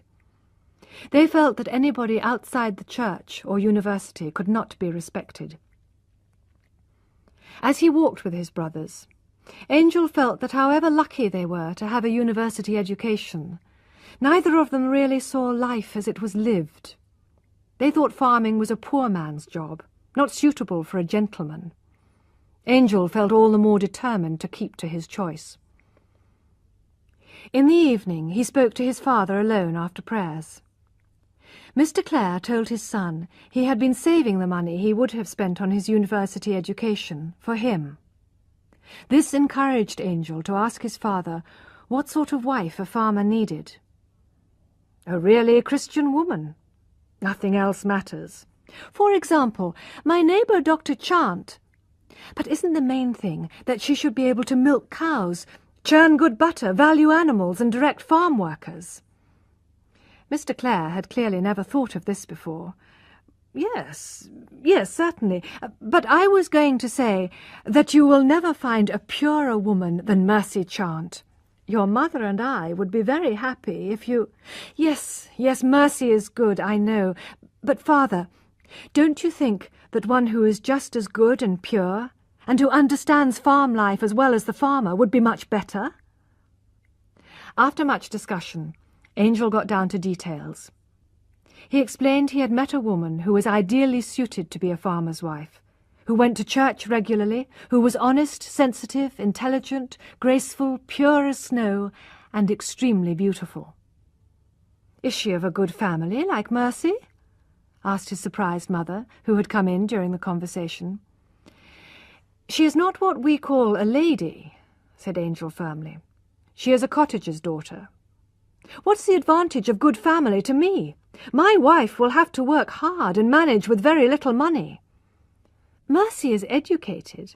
That has its charm," said his mother, looking at him through her silver glasses.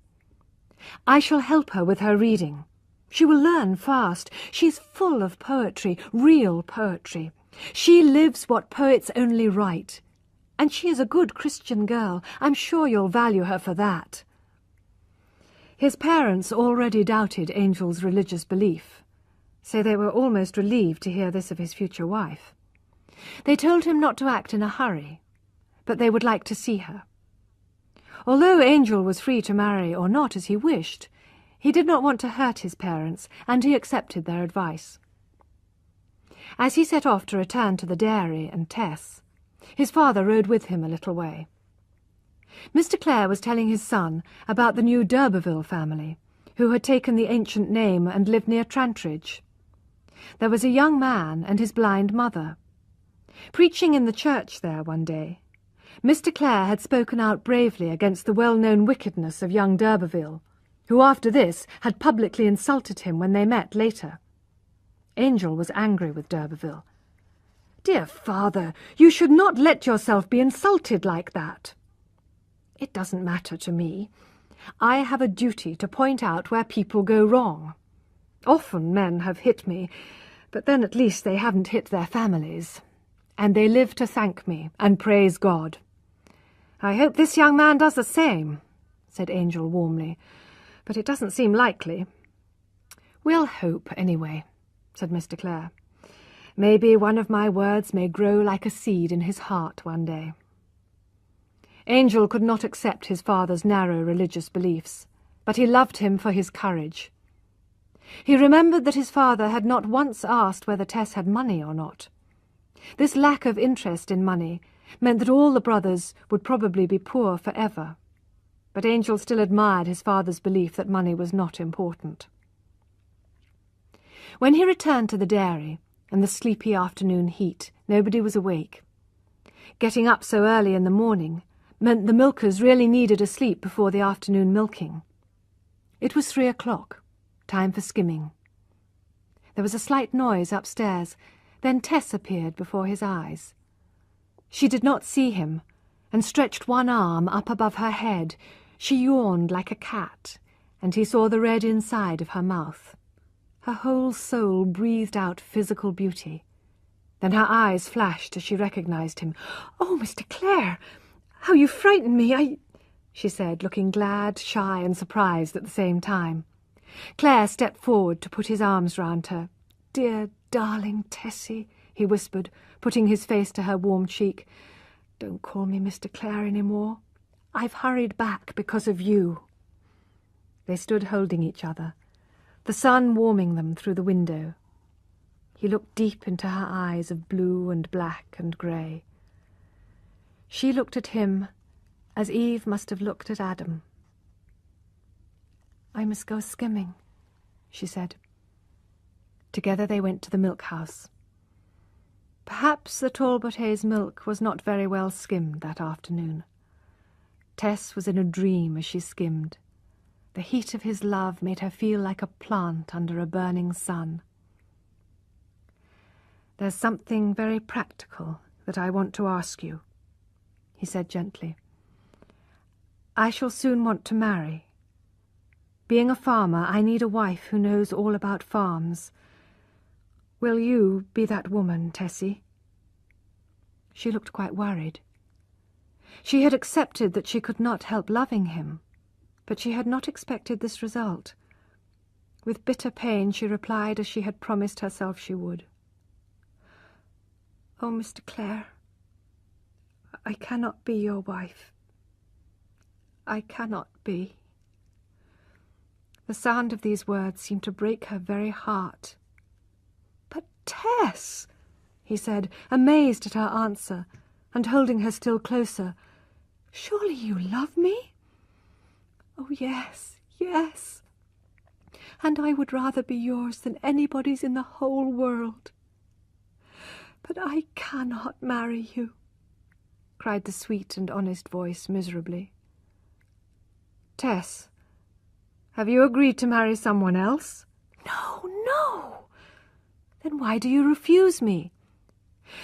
"Your father is a parson, And your mother will want you to marry a lady, said poor Tess, desperately trying to find an excuse. No, certainly not. That's why I went home, to talk to them both. I feel I cannot, never. Is it too sudden, my pretty? I'll give you time. I won't mention it again for a while. She tried to skim again, but her tears fell so that she could not do it. She could never explain her sadness, even to this her best friend. Claire began to talk more generally to calm her. He talked about his father's religious views and the good work he did. He mentioned the insults his father had received from a young man near Trantridge who had a blind mother. Tess now looked hard and worn, and her mouth was tragic. Claire did not notice. They finished skimming, and he said to her softly, "And my question, Tessie?" "Oh, no, no," she replied, hopelessly, thinking bitterly of Alec d'Urberville. "It can't be." She went out with the other milkmaids to the cows in the fields. Angel watched her moving freely in the air like a swimmer on a wave. He knew he was right to choose a wife from nature, not from civilization.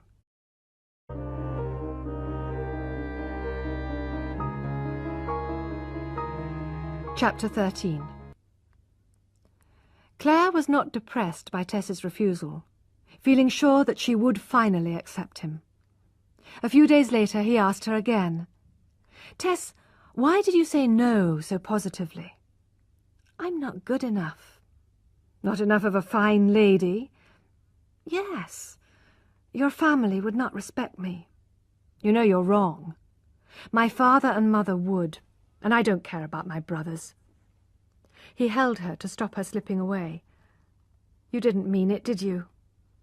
"I can't work or read or play or anything until I know that you will some day be mine. Say you will, Tess." She could only shake her head and look away. "Then I ought not to hold you, to talk to you like this. Why, Tess?" "It is for your good, my dearest. I can't give myself the great happiness of promising to be yours, because I am sure I ought not to." "But you will make me happy." "Ah, you think so, but you don't know." After a struggle like this, Tess would go to the fields or her room to cry. Her heart was so strongly on the side of his that she feared she might give way. "Why doesn't somebody tell him all about me?" she thought. "It was only 40 miles away. Somebody must know." But nobody knew, and nobody told him. Tess's life now had two parts, positive pleasure and positive pain. Every time she and Angel were alone together, he would ask her again, and she would refuse. She was keeping her promise to herself, but in her heart of hearts Tess knew that eventually she would accept him. Love and nature both advised her to have him without thinking of complications, to delight in passion without considering future pain. "I know I shall say yes. I can't help it," she cried to herself in bed one night. "But it may kill him when he knows. Oh, oh." "I've got some news for you all," said Dairyman Crick, as they sat down to breakfast one Sunday morning. "It's that Jack Dollop again." "The lover in the butter churn?" said Angel Clare, looking up from his newspaper. "And has he married the young milkmaid as he promised?" "Not he, sir," replied the dairyman. "He's married an older woman who had £50 a year. They married in a great hurry, and then she told him that by marrying she'd lost her £50 a year. He only married her for her money too, so now they're always quarrelling." "She ought to have told him just before they went to church," said Marion. "She ought to have seen he only wanted her money and refused him," said Retty. "What do you say, my dear?" the dairyman asked Tess. "I think she ought to have told him the truth, or else refused him. I don't know," replied Tess, who could not swallow her food. She soon left the table and went into the fields, feeling the pain in the story. She had continued to refuse Angel's offers of marriage, but from that Sunday he changed his approach towards her. He looked for her and came to talk to her at every possible moment, at milking, butter-making, cheese-making, among chickens and among pigs. She knew she could not resist much longer. She loved him so passionately, and he was so like a god in her eyes. He treated her as if he would love and defend her under any circumstances. This began to make her feel less afraid about agreeing to marry him and telling him the truth about herself. The days were shorter now, and in the mornings the dairy worked by candlelight. One morning between 3 and 4, she ran up to Claire's room to wake him before waking the others. Having dressed, she was about to go downstairs when Angel came out of his room and stopped her. "Now, miss," he said firmly, "you must give me an answer, or I shall have to leave the house. You aren't safe with me. I saw you just now in your nightdress. Well, is it yes at last?" "I really will think seriously about it, Mr. Clare." "Call me Angel, then, and not Mr. Clare. Why not Angel, dearest?" "It would mean I agree, wouldn't it?" "It would only mean you love me, and you did admit that long ago." "Very well, then, Angel, dearest, if I must," she murmured, smiling. Claire could not resist kissing her warm cheek. After milking and skimming, all the dairy people went outside. Tess generously tried for the last time to interest Angel in the other dairymaids. "There's more in those 3 than you think," she said. "Any of them would make you a better wife than I could, and perhaps they love you as much as I do. Almost." "Oh, Tessie!" he cried impatiently. She was so relieved to hear this that she could not make any further self-sacrifice. She knew that this day would decide it. In the late afternoon, Angel Clare offered to drive the wagon with its buckets of milk to the station. He persuaded Tess to go with him. At first there was silence as they drove along the quiet road, simply enjoying being close to each other. Soon drops of rain started falling. Tess's cheeks were pink and her long hair was wet. She had no jacket and crept close to Claire. She held an old piece of cloth over them both to keep the rain off. "Well, dear," said Angel, "what about my question?" "I'll answer you soon." "Before we get home?" "I'll try." They passed an old house. Angel explained that it was an interesting place which belonged to the ancient family of the d'Urbervilles. "It's very sad when a noble family dies out," he said. "Yes," said Tess. At last they reached the station and watched the milk being lifted onto the train. Tess was fascinated. "Londoners will drink it for breakfast, won't they? People who don't know we drove for miles in the rain, so that it might reach them in time." "That's true. But we drove a little for our own reasons, too."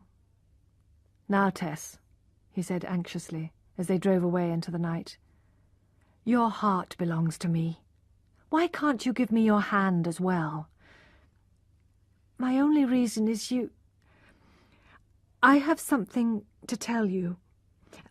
I must tell you about my past life." "Tell me if you want to, dearest. I expect you have had as many experiences as that flower over there." "I grew up in Marlott, and at school they said I would make a good teacher, but there was trouble in my family. Father didn't work very hard, and he drank a little." "Poor child. That's nothing new." He held her more closely to his side. "And there is something unusual about me. I am not a Durbeyfield, but a d'Urberville. I'm a descendant of the same family who owned that house we passed." "A d'Urberville? And is that the whole story, Tess?" "Yes," she answered faintly. "Well, Why should I love you less because of that? The dairyman told me you hated old families." He laughed. "Well, I hate the idea that noble blood should be more important than anything else, but I am really very interested in your news. What do you think of it?" "I think it's sad, especially here, to see the fields which once belonged to my ancestors." "So that's the awful secret." She had not told him. At the last moment she had not been brave enough. Angel was delighted. "You see, Tess, society likes a noble name, and will accept you better as my wife because you are a d'Urberville. Even my mother will like you better. You must use the name of d'Urberville from this very day." "I like the other name best." "But you must. By the way, there's someone who has taken the d'Urberville name near the Chase." "Yes, he's the man who insulted my father. How strange." "Angel, I would rather not take that name." "Now then, Teresa d'Urberville, I've got you. Take my name and you will escape yours." "If it is sure to make you happy, and you do wish to marry me very, very much." "I do, dearest, of course. Say you will be mine forever." He held her and kissed her. "Yes." No sooner had she said it than she burst into a dry, hard sobbing. Angel was surprised. "Why are you crying?" "I'm crying because I promised I would die unmarried. Oh, I sometimes wish I had never been born." "Tess, how could you wish that if you really loved me? I wish you could prove your love in some way." "Will this prove it more?" cried Tess desperately, holding him close and kissing him. For the first time Claire learnt what a passionate woman's kisses were like, on the lips of one she loved with all her heart and soul, as Tess loved him. "There. Now do you believe?" she asked, wiping her eyes. "Yes. I never really doubted. Never."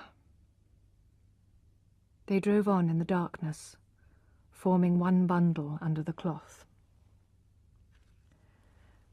"I must write to my mother," she said. "Of course, my dear child. Where does she live?" "In Marlott." "Ah, then I have seen you before." "Yes, when you would not dance with me." "Oh, I hope that doesn't mean bad luck." After this decision, Tess wrote an urgent letter to her mother. This was the reply she received. "Dear Tess, I hope you are well as I am. We are all glad to hear you are going to be married soon. But Tess, in answer to your question, whatever you do, don't tell your future husband anything about your past experience. No girl would be so foolish, especially as it is so long ago, and not your fault at all. Remember, you promised me you would never tell anybody. Best wishes to your young man. Love from your mother."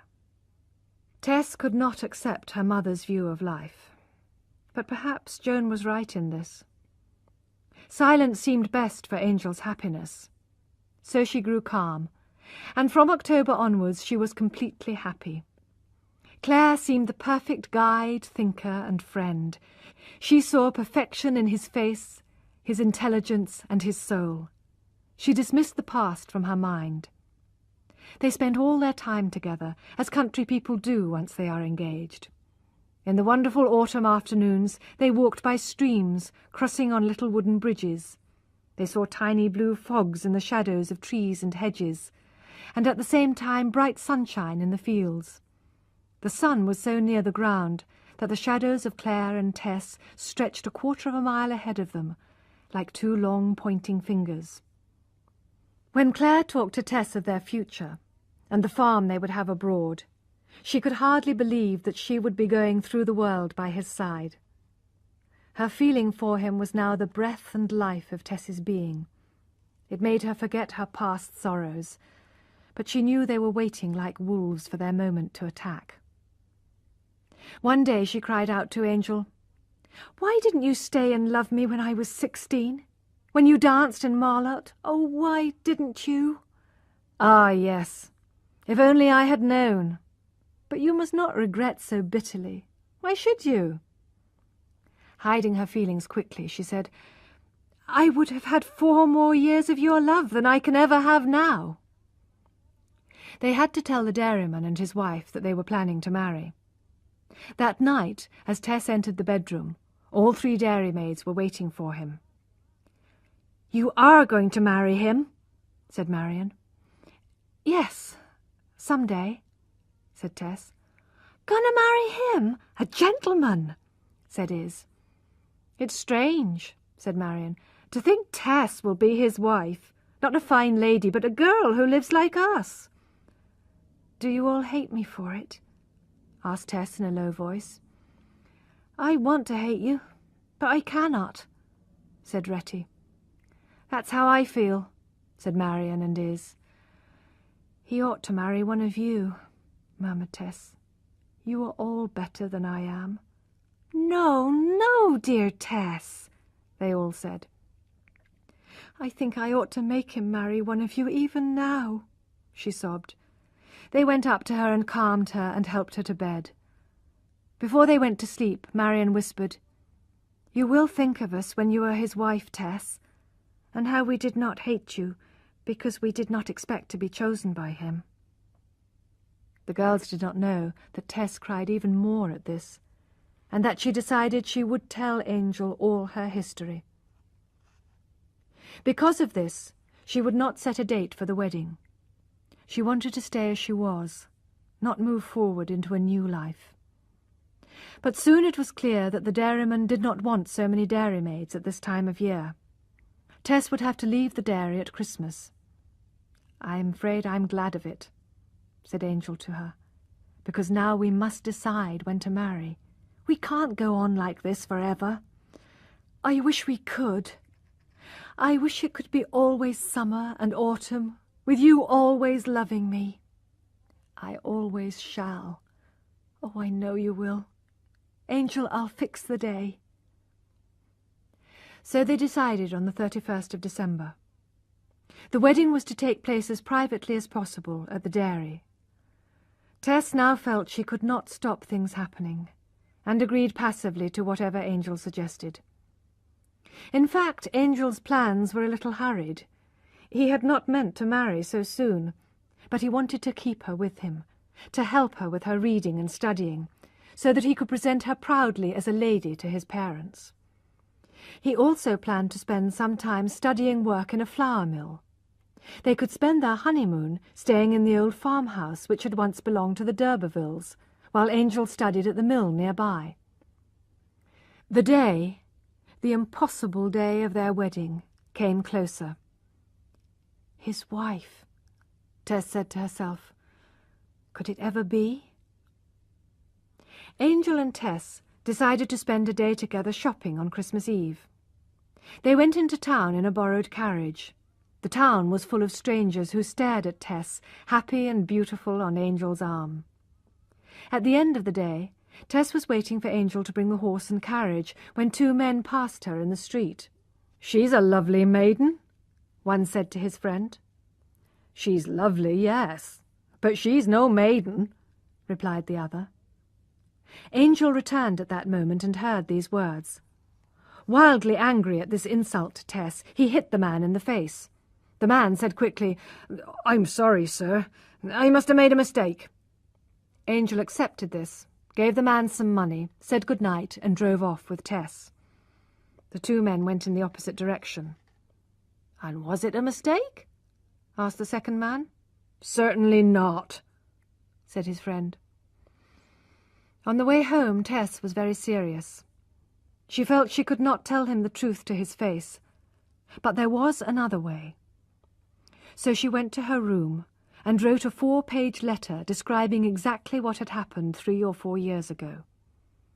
In the night, she crept up to Angel's room and pushed the letter under his door. Next morning she looked anxiously at him, but he kissed her as usual. He said nothing about the letter. Had he read it? Did he forgive her? Every morning and night he was the same, until finally the wedding day came. Tess had not invited her family from Marlott. Angel had written to his.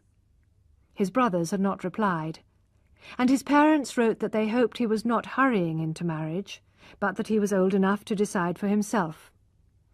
Angel did not mind, because he was planning to introduce Tess to them as a d'Urberville as well as a dairymaid, some months later. Tess was still worried about her confession, and left the crowd of busy people downstairs to creep silently up to Angel's bedroom. There she found her letter unopened, just under the carpet. He had not seen it. She could not let him read it now, in the middle of the preparations. She found him alone for a moment. "I must confess all my mistakes to you," she said, trying to keep her words light. "Not today, my sweet. We'll have plenty of time later on. I'll confess mine, too." "Then you really don't want me to?" "I don't, Tessie. Really." From now on, her one desire to call him husband, and then, if necessary, to die, carried her on. She moved in a cloud. There were few people in the church. At one point she let her shoulder touch Claire's arm to be sure that he was really there. It was only when she came out that she noticed the carriage they were driving back in. She felt she must have seen it in a dream. "Oh, maybe you know the story of the d'Urberville carriage," said Angel, "and this one reminds you of it. In the past, a certain d'Urberville committed a crime in his carriage, and since then d'Urbervilles see or hear the old carriage whenever... But it's rather depressing to talk about." "Is it when we are going to die, Angel? Or is it when we have committed a crime?"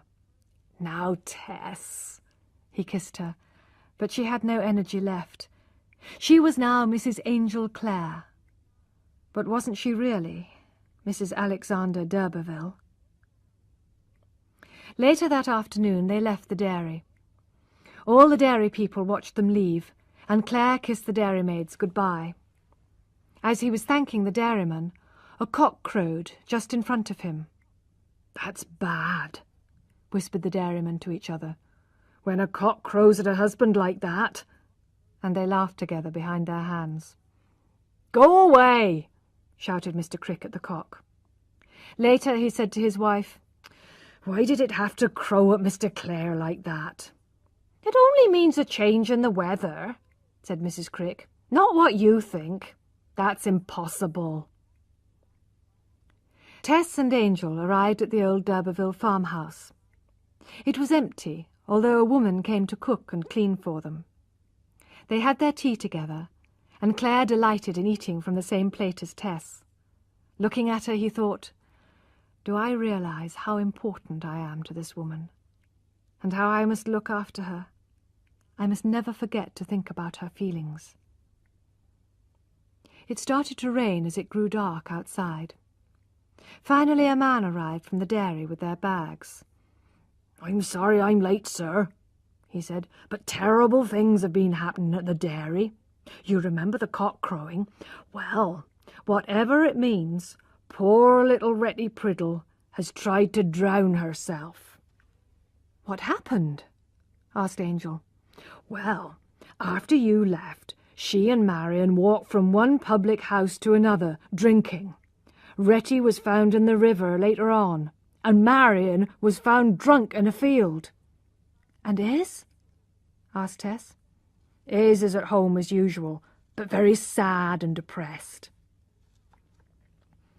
As the man left, Tess sat sadly by the fire looking into it. They were simple, innocent girls who had not been loved. It was wicked of her to take all the love without paying for it. She would pay. She would tell, there and then. Angel was sitting beside her, holding her hand. Their faces were red in the firelight. "This morning," he said suddenly, We said we would both confess our mistakes.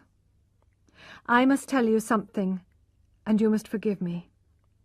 Perhaps I ought to have told you before. I put off telling you, because I didn't want to lose you. Angel, I'm sure I'll forgive you. A wild hope was making Tess's heart beat faster. Well, wait a minute. You know how much I believe in goodness and purity. But I myself, when I was in London years ago, did wrong with a woman I hardly knew. It lasted 2 days. I came home, and I have never done anything like it since. Do you forgive me? Oh, Angel, of course I do. And I'm almost glad, because now you can forgive me. I have a confession too. Ah, yes. Well, confess, you wicked little girl. It can hardly be more serious than mine. It can't. No, it can't. She jumped up joyfully at the hope. No, in fact, it is just the same. I will tell you now. She sat down again. They held hands. The fire burned like a Judgment Day fire. Her shadow rose high on the wall. Putting her head against his, she bravely told the whole story of her meeting with Alec d'Urberville and its results.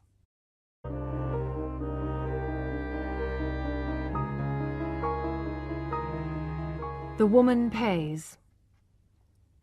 Chapter 14. Her story came to an end.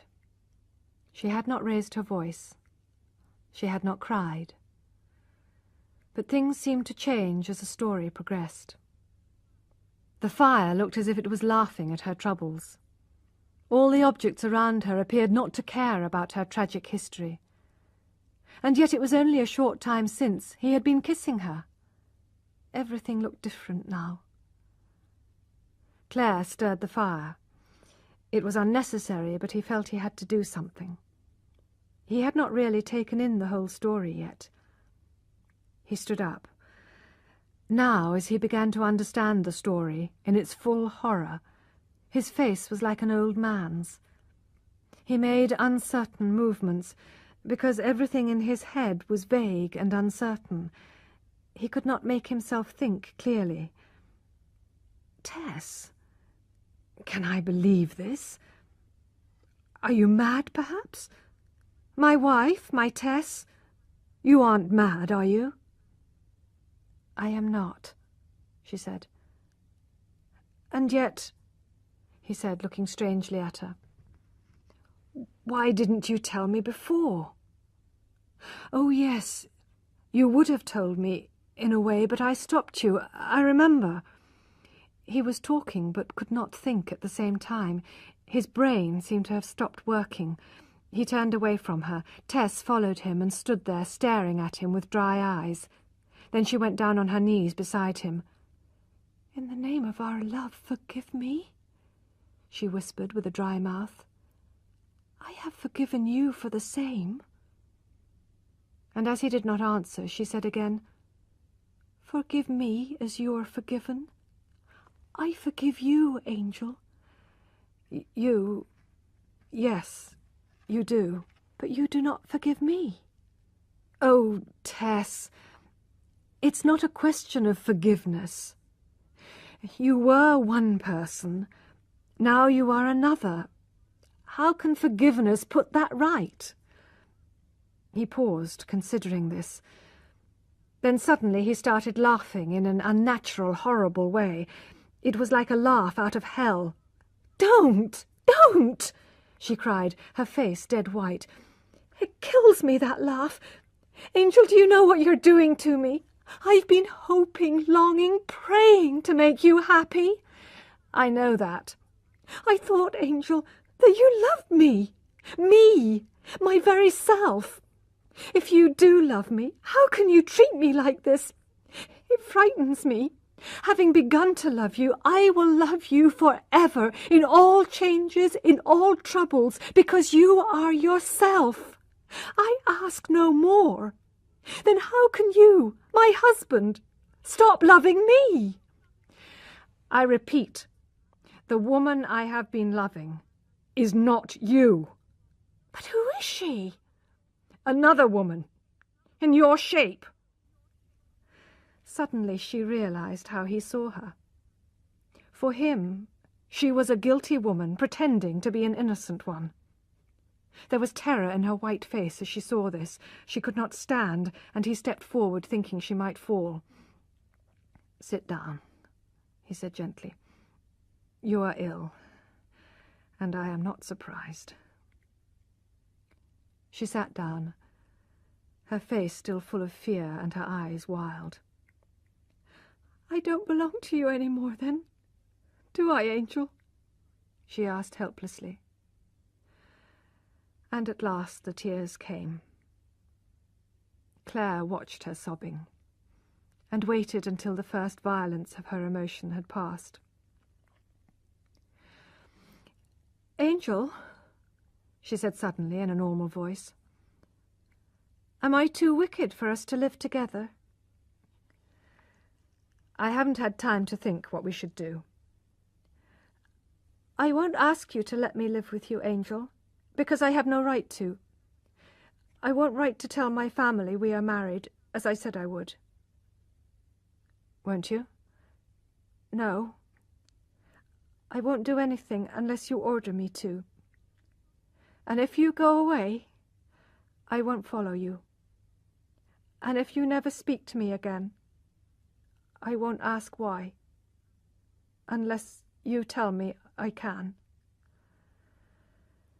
"And if I order you to do anything?" "I'll obey you, even if I have to lie down and die." "How good of you. But it seems you have changed. In the past you were keen to look after yourself. Now you are keen to sacrifice yourself." Claire's bitter words, however, were not fully understood by Tess. She only knew that he was angry with her. She stood silent, not knowing that he was struggling with his love for her. She did not observe a large tear rolling slowly down his cheek. He was realizing what a change Tess's confession had made to his whole life. He had to decide on some action.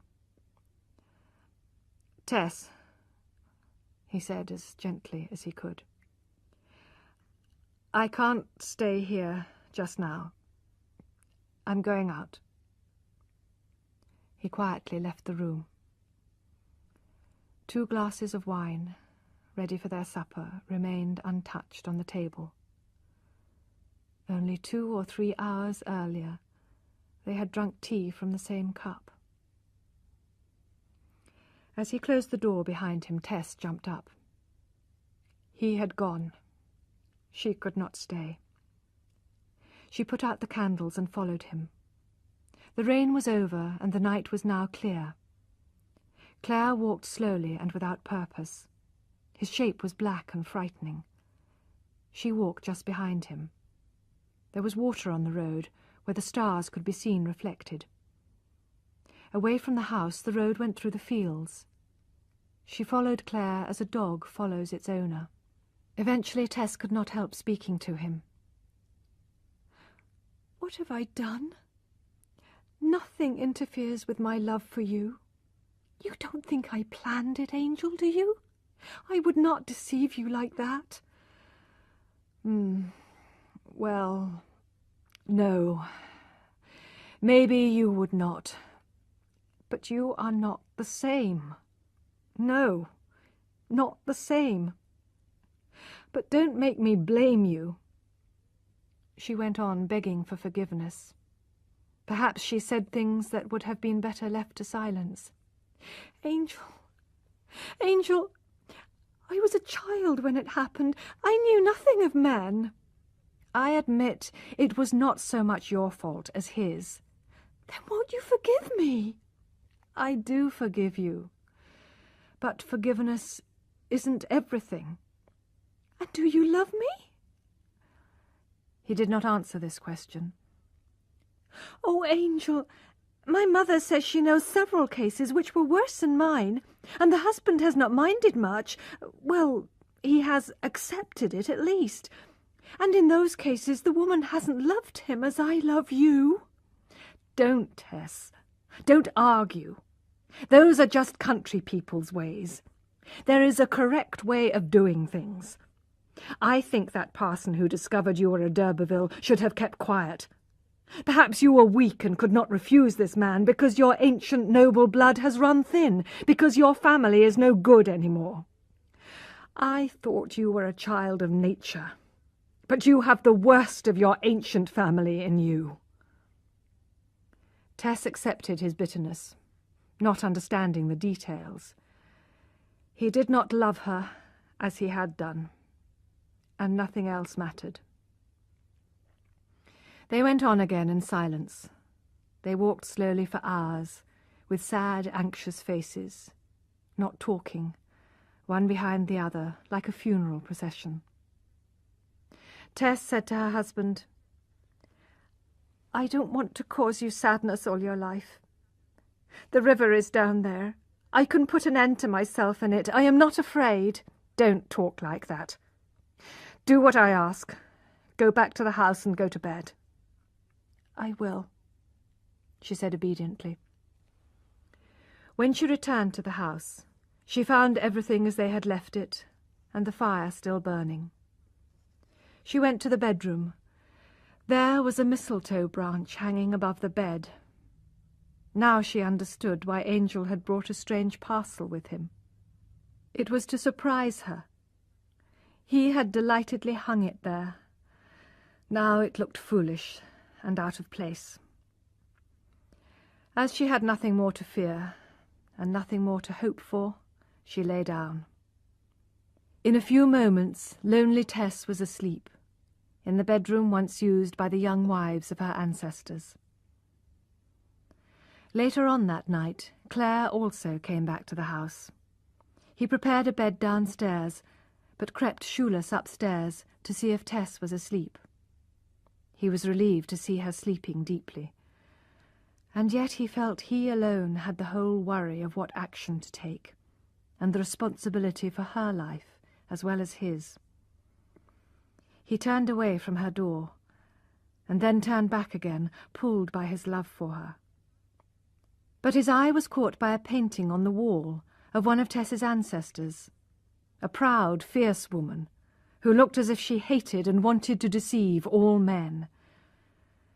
He thought she and Tess looked alike. That was enough to stop him, and he went downstairs to his lonely bed.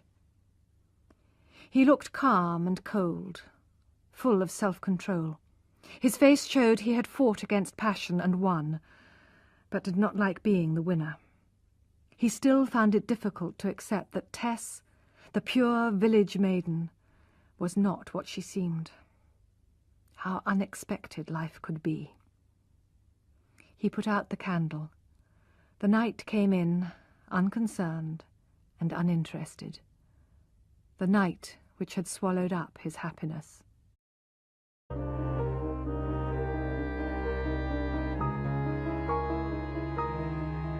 Chapter 15. When Claire woke up the next morning, the sky was grey and the sun was not shining. The fireplace in the room was full of cold ashes. The 2 full glasses of wine still stood untouched on the table. When the cleaning woman came, he sent her away, not wanting a third person in the house. He found wood to make a fire and prepared breakfast. People passing the farmhouse saw the smoke rising from the chimney and envied the newly married couple in their happiness. "Breakfast is ready," he called upstairs in a normal voice. Tess came down immediately. She was already dressed, but her hands and face were cold. She had no fire in her bedroom, where she had been sitting waiting for his call and staring at the dying mistletoe. Claire's polite words gave her a moment of hope, which died, however, when she saw his face. They were both, in fact, the ashes of their former fires. After last night's passionate sorrow, they both felt heavy and lacking in energy. Tess went up to Angel, touching him lightly with her fingers. Was this really the man who once loved her? Her eyes were bright, her cheeks still round, but her lips were pale. She looked absolutely pure. Angel looked at her in wonder. Tess, say it isn't true. It can't be true. It is true. Every word. Every word. He would almost have preferred her to lie, so that he could believe her blindly. But she repeated, "It is true." "Is he living?" asked Angel. "The baby died. But the man, he is alive." "Is he in England?" "Yes." Despair passed over Claire's face. He moved vaguely around the room. "Look," he said, "I thought, any man would have thought, that if I didn't look for knowledge, good family and wealth in a wife, if I sacrificed all that, I would be sure of finding a country girl who was at least pure. But I should not accuse you." Tess understood his feelings perfectly. She saw that he had lost in every way. "Angel, I would not have married you if I had not known that, after all, there is a way out for you. Only I hoped you would never—" She was close to tears. "A way out?" "You can divorce me." "Good heavens! How can you be so stupid? How can I divorce you?" "Can't you? Now I have told you everything?" "Oh, Tess, you are so childish. You don't understand the law. No, I can't." There was shame and misery in Tess's face. "I thought you could," she whispered. "Don't think I planned this. I really believed you could take that way out." "Oh, then I ought to have done it last night. But I didn't have the courage. That's just like me." "The courage to do what?" he asked. "To put an end to myself." "Where?" "In the bedroom, under your mistletoe, with the rope from my box. But I couldn't in the end. I was afraid that people would talk, and you would suffer from that." Claire was shaken by this unexpected confession. "Now listen. You must never think of such a wicked thing again. Promise me, as your husband, never to do anything like that." "I promise. I see it was wicked, but Angel, it was to set you free, and to avoid a divorce which everyone would talk about. But dying by my own hand is too good for me. You, my husband, should kill me. I think I would love you more, if that were possible, if you could bring yourself to do it. I am so much in your way." "Quiet! Don't talk about it." "Well, just as you wish. I will do whatever you like." They sat down to breakfast, tired and sad. They did not look at each other, and they did not eat much. Angel left soon afterwards to start his studies at the flour mill nearby. Tess cleared the ashes from the fireplace, cleaned the house and prepared the lunch, waiting for his return. At lunch they talked politely of work at the flour mill and methods of milling. In the afternoon he went back to the mill, and in the evening he studied his books and papers. Tess felt she was in his way, and went to the kitchen. He came to find her there. "Don't work in the kitchen like this," he said. "You're not my servant. You're my wife." She looked happier. "You mean I can think of myself as that?" she asked, trembling. "What do you mean, Tess?" You are my wife. Of course. I don't know, she said with tears in her eyes. I told you long ago I wasn't good enough for you. And I'm not good enough. I was right, but you persuaded me. She turned her back on him, sobbing as if her heart would break. It would have won round any man, but Angel Clare. Deep in him lay a hard logic, which had resisted the church and now resisted Tess. She accepted his treatment of her as being what she deserved. She would never have thought of criticizing his hardness. To her he was still perfection. Another day passed by in the same way. Only once did Tess try to get closer to her husband. As he was leaving for the flour mill, she put up her mouth to be kissed. He ignored the invitation and said goodbye coldly. She felt as if he had hit her. How often had he wanted to kiss her in those happy days at Talbot Hayes? But on his way to the mill, Angel regretted his coldness. He wished he had been kinder to her, and kissed her once at least. So they lived through another day, together in the same house, but more separately than ever before. Clare was desperately wondering what to do. Tess no longer even hoped for forgiveness. That evening she said bravely, "I suppose you aren't going to live with me long, are you, Angel?" She found it difficult to control the muscles of her face. "No. How can we live together as man and wife, while that man lives? He is your natural husband, I'm not. If he were dead, that might be different. Anyway, have you thought of the future? Have you thought we might have children? They would find out about this. Everybody would talk about it. Can you imagine them growing up under a cloud like that? They would hate you for it." Tess's head was bent. Her eyes felt so heavy they were almost closed. "No, I can't ask you to stay with me," she whispered. "I hadn't thought of it like that."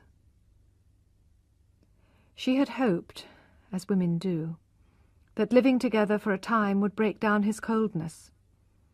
Being near him every day was her only hope of winning him back. But she had never imagined she might have children who would reject her. She now remembered how she had criticized her mother for bringing babies into the world without being able to look after them. She realized that she might have made the same mistake as Joan Durbeyfield. She completely accepted Angel's argument.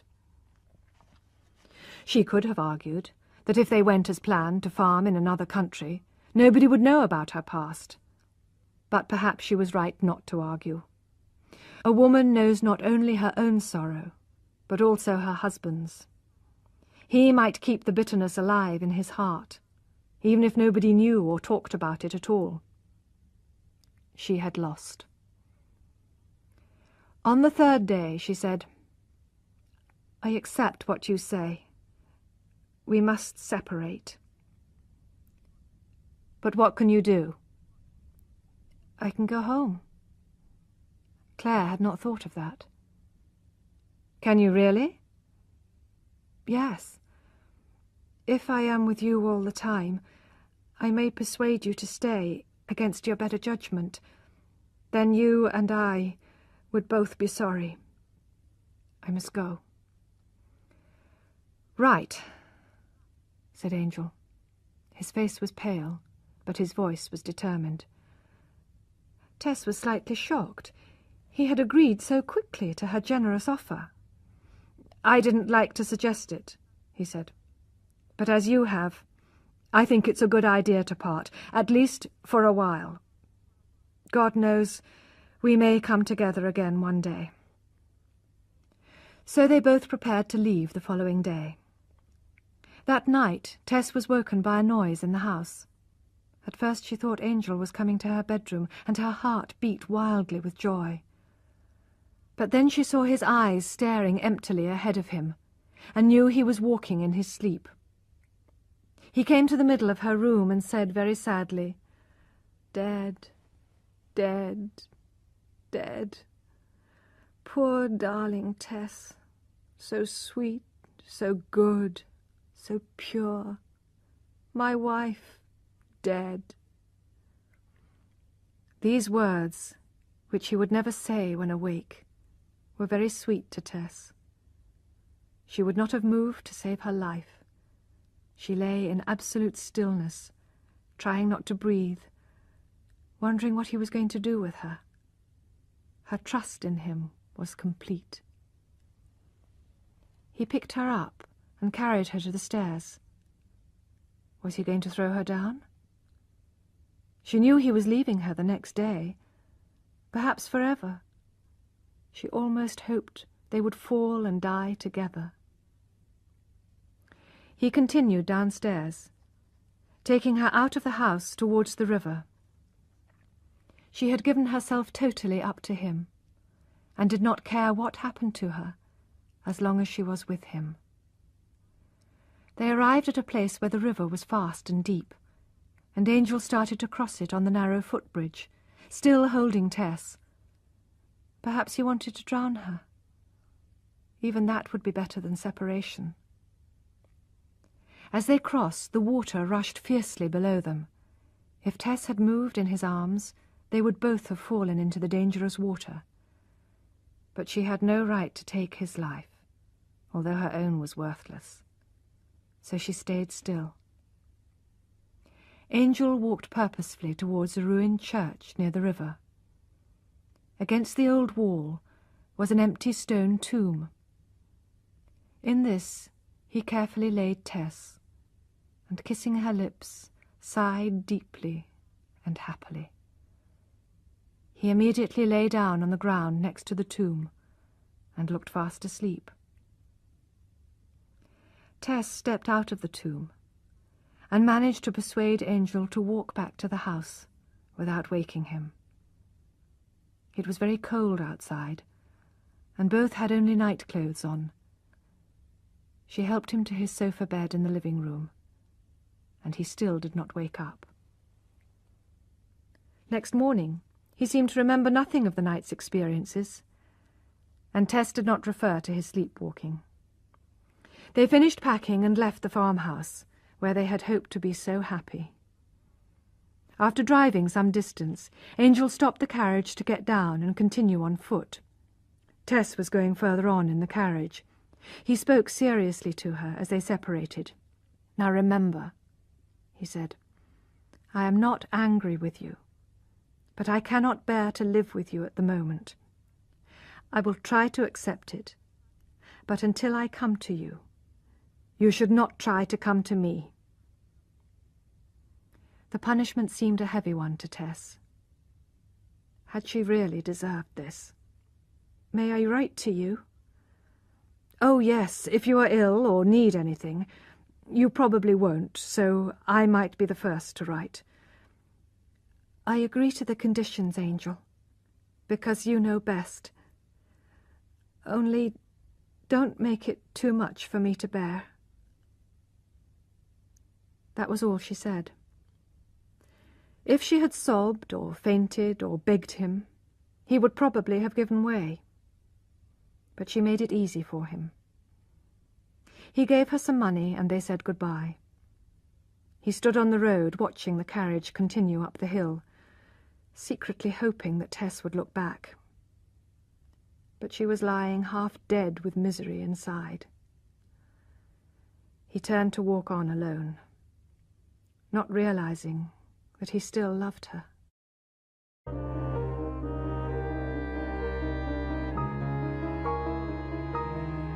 Chapter 16. As the carriage drove on through Blackmore Vale, Tess now began to awake from her sorrow and wonder how she could face her parents. She left the carriage and came into Marlott on foot. When she entered the little cottage, her mother was doing the washing as usual. "Why, Tess!" she cried when she saw her daughter. "I thought you were married, really married this time." "Yes, Mother, I am." "Then where's your husband?" "Gone away for a time." "Gone away? When were you married, then? Tuesday, as you said." "Yes, Mother."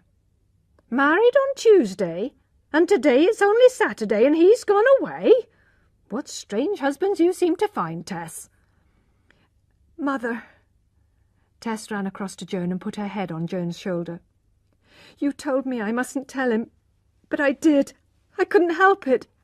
And he went away. Oh, you fool, you little fool, cried her mother. I know, sobbed Tess. But he was so good. I couldn't lie to him. And if only you knew how much I loved him and how much I wanted to marry him. Well, it's too late now, said Mrs. Durbeyfield. Whatever will your father say? He was very proud of your marriage. He's been telling them at the public house that you'll help his noble family become great again. Oh, there he is now. Tess ran upstairs, but through the thin walls she could hear the whole story being told to Sir John. People will laugh at me in the village, he said. Do you think he really did marry her, Joan? Or is it like the first? Tess could listen no more. Even her own family did not believe her. She could not stay. She gave her mother half the money which Claire had given her, and told her family she was going to join him. And so she left Marlott again, looking for work. Angel Clare also returned home. He had spent 3 weeks since his wedding trying to remain calm and continue his studies, but with the disturbing picture of Tess always in his mind. He was beginning to wonder if he had treated her unfairly. She had been so much a part of his plans for the future that he was now thinking of countries where they could farm together. The idea of Brazil attracted him. The countryside, people and habits would be so different. Perhaps they could make a new life there together. So he went back to Emminster to tell his parents his new plan. "But where's your wife, dear Angel?" cried his mother when he arrived. "She's at her mother's for the moment. I've come home in rather a hurry because I've decided to go to Brazil." "Brazil? But they're all Roman Catholics there." "Are they? I hadn't thought of that." But Mr. and Mrs. Clare were even more interested in their son's marriage than in Brazil's religion. "Angel, we do want to meet your wife. We're not in the least angry about this rather hurried wedding. So why haven't you brought her? It seems strange." Angel explained that she would be staying at her mother's, while he went to Brazil alone to see if the country was suitable. He planned to bring her to meet his parents before he went there a second time with her. But his mother was disappointed at not seeing Tess. She watched her son as he ate and asked questions. "Is she very pretty?" "She certainly is." "And a maiden, of course." "Of course." "I imagine you were her first love." "Exactly." His father asked no questions, but when the moment for evening prayers arrived, he chose a passage from the Bible. "This passage is very suitable as you are here, Angel. It is in praise of a pure wife. We shall all think of her as your father reads it," added his mother. As they listened to the ancient, beautiful words, Angel felt like crying. His mother said, "You see, Angel, the perfect woman, the Bible tells us, is a working woman. Not a fine lady, a girl just like your wife. A girl who uses her hands and heart and head for others. I wish I could have met her, Angel. As she is pure, she is fine enough for me." Claire's eyes were full of tears. He quickly said good night and went to his room. His mother followed and stood at his door, looking anxiously at him. "Angel, why are you going away so soon? Have you quarrelled with your wife in these 3 weeks? Angel, is she a woman with a past?" The mother's instinct had found the cause of her son's worries. "She is totally pure," he replied, and felt that he had to tell that lie, even if he went to hell there and then for it. "Then never mind the rest. There are few better things in nature than a pure country girl. Claire felt furious with Tess, because she had forced him to deceive his parents. Then he remembered her sweet voice, and the touch of her fingers on his face, and her warm breath on his lips. But this well-meaning young man, despite his advanced ideas, was still limited in his thinking. He could not see that Tess was in character as pure as the pure wife in the Bible. The next day Claire left Emminster and began to prepare for his journey to Brazil. One day, returning from doing some business with a farmer, he happened to meet one of the dairymaids from Talbothays, Is Hewitt. He knew her secret. She was an honest girl who loved him, and who might have made as good a farmer's wife as Tess. He learned from Is that of the other dairymaids, Retty had become ill, and Marion had started drinking. And Is herself? "Suppose I had asked you to marry me, Is?" he asked. "I would have said yes, and you would have had a woman who loved you." A wild anger took hold of Claire. Society and its rules had trapped him in a corner. Why shouldn't he take his revenge on society? "I am going to Brazil, Is, without Tess. We have separated for personal reasons. I may never be able to love you, but will you come with me?" "Yes, I will," said Is after a pause. "You know it's wrong in the eyes of the world, don't you? Do you love me very much? More than Tess?" "I do. Yes, oh, I do love you. But not more than Tess. Nobody could. She would have laid down her life for you." Claire was silent. A sob rose inside him. He heard Izzy's words again and again in his head.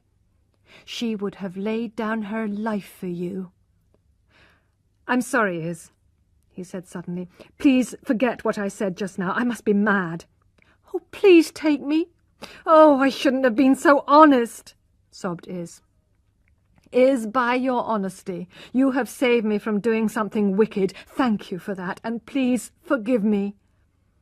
And so Angel said goodbye to the miserable girl. But he did not turn towards Tess's village. He continued with his plan, and 5 days later left the country for Brazil. And so the months passed. Tess found occasional dairy work for the spring and summer. She sent all Angel's money to her family, who as usual had many expenses and hardly any income. She was too proud to ask Angel's family for more money. That winter she went to work at another farm, where Marion was working. Here the earth was poor, and the work was difficult. But Tess did not mind the hard work in the fields. As she and Marion dug out the vegetables in the pouring rain, they talked of Talbothays, and of the sunny green fields, and of Angel Clare. Tess did not tell Marion everything, so Marion could not understand why the couple were apart. They wrote to Iz, asking her to join them if she had no other work. It was the coldest winter for years, but Tess and Marion had to go on working in the snow. Tess realized that the farmer was the same Trantridge man who had recognized her in the market town and had been knocked down by Angel. He made her work twice as hard as the others. When Iz came, Tess saw her whispering to Marion.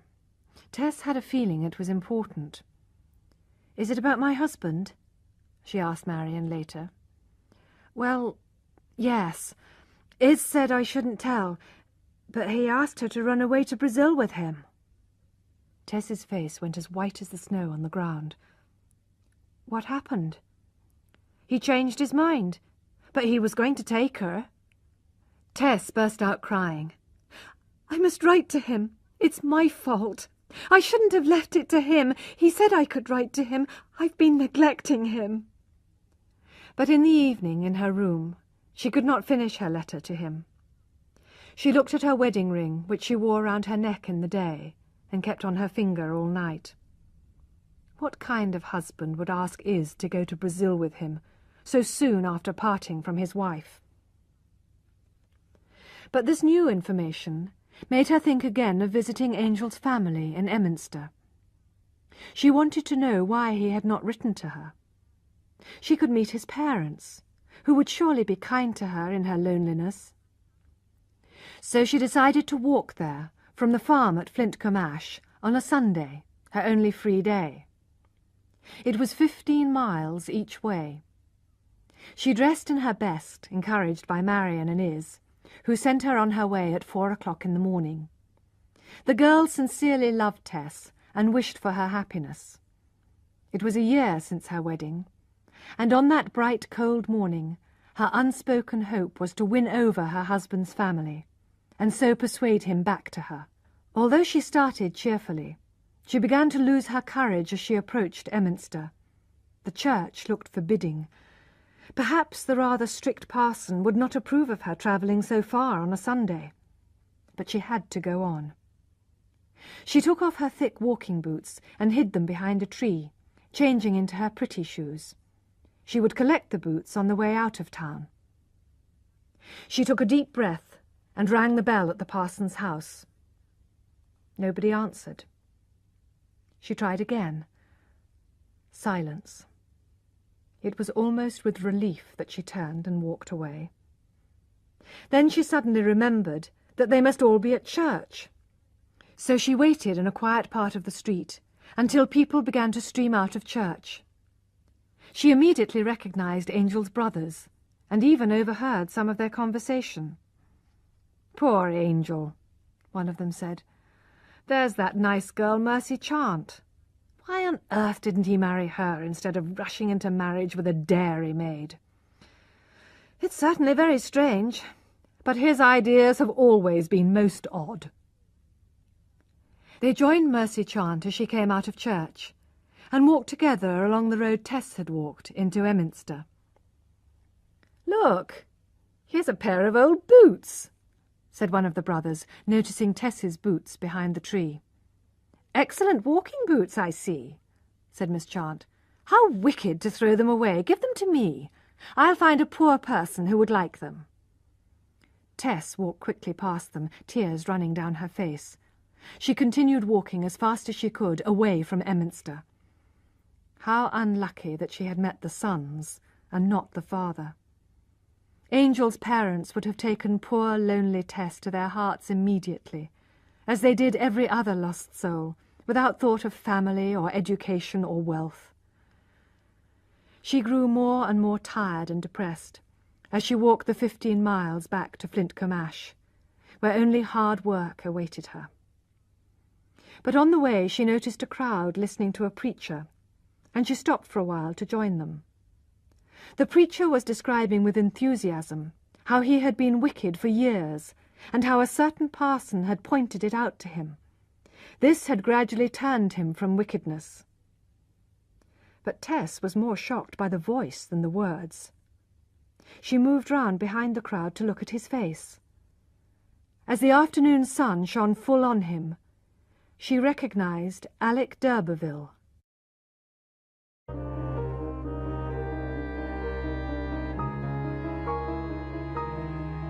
A Changed Man. Chapter 17. This was the first time she had seen or heard of d'Urberville since she had left Trantridge, and although he stood there openly as a preacher, as a religious man, she still felt afraid of him.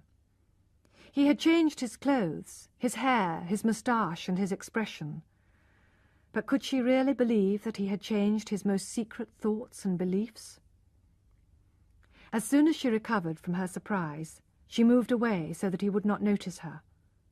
But he suddenly caught sight of her, and the effect on him was electric.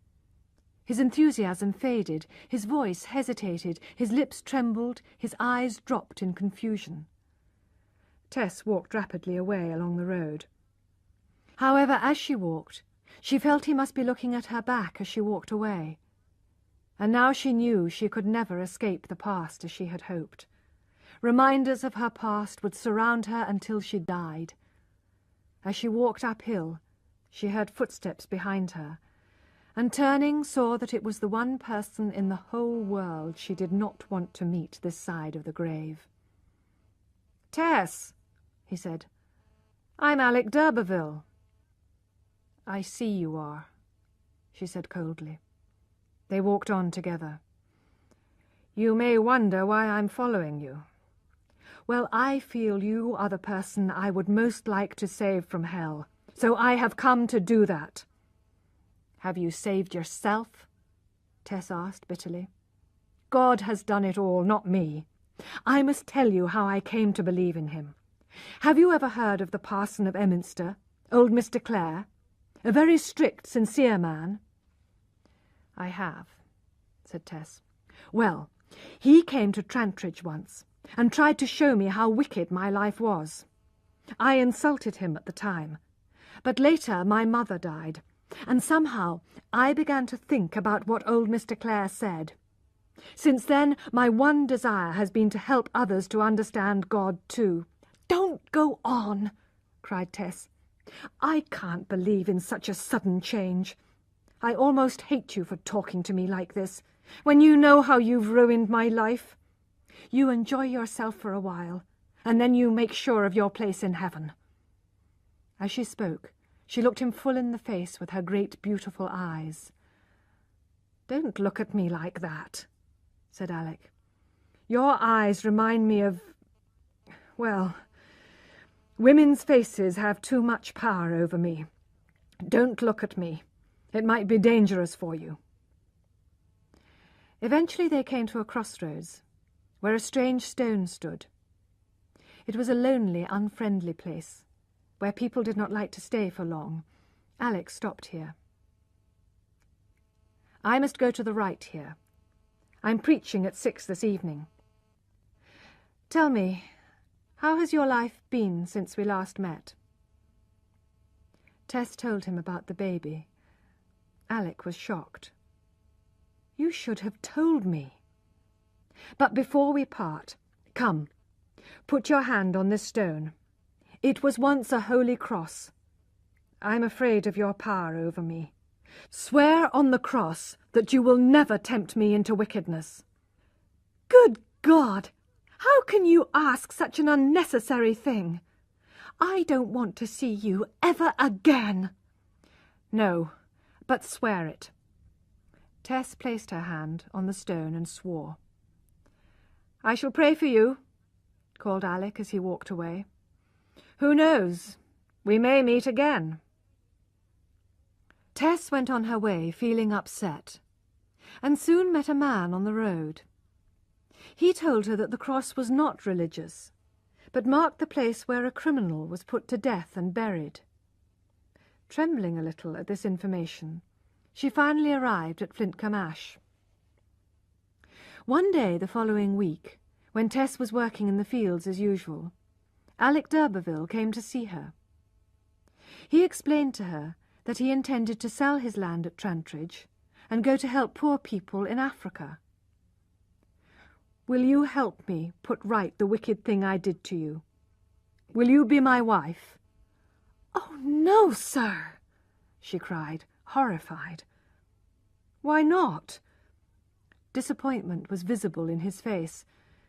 It was not only duty which pushed him to make this offer, but also his old passion for her. You know I don't love you, answered Tess. In fact, I love somebody else. Perhaps that is only a passing feeling. No. Yes. Why not? You must tell me. Well, then, I have married him. Ah, he cried, and looked hard at her. It's a secret here, she begged. Please don't tell anybody. Who is he? Asked d'Urberville. Where is he? Why isn't he here to look after you? What sort of husband can he be, leaving you to work like this? Don't ask, cried Tess, her eyes flashing. Your eyes, whispered Alec. I thought I no longer felt anything for you. But when I look into your eyes... He took her hand. She pulled it quickly away. Go now. Please, in the name of your new religion, go. Respect me and my husband. Don't worry. I can control myself. I just hoped that our marriage would take away the bad in both of us. But that plan is no good now." He walked slowly away, his head bent in thought. The farmer approached at that moment, and was angry with Tess for wasting time talking to a stranger. Tess preferred hard words from this man of stone to sweet ones from Alec d'Urberville. For a moment, however, she imagined escaping from her present hard life by marrying Alec, but rejected it immediately. At home that night, she began a letter to Claire, telling him of her great love for him. Reading between the lines, he would have seen her secret fear for the future. But again she could not finish the letter, thinking of his offer to Iz, and so he never received it. On a Sunday in February, she was eating her lunch in the cottage where she lived, when d'Urberville knocked at the door. He rushed in and threw himself into a chair. "Tess!" he cried desperately. "I can't help it. I can't stop thinking of you. Pray for me, Tess." Tess did not pity him. "I cannot, because I don't believe God would change his plans just because I asked him." "Who told you that?" "My husband." "Ah, your dear husband. Tell me what he believes." Tess explained, as clearly as she could remember, Angel's beliefs. Alec watched her closely. "The fact is, you just believe whatever he says. That's just like you women."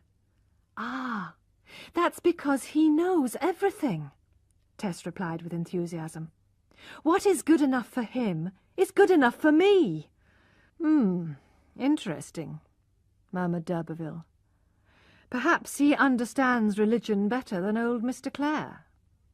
Perhaps he's right not to attach too much importance to the Bible and to fixed ideas.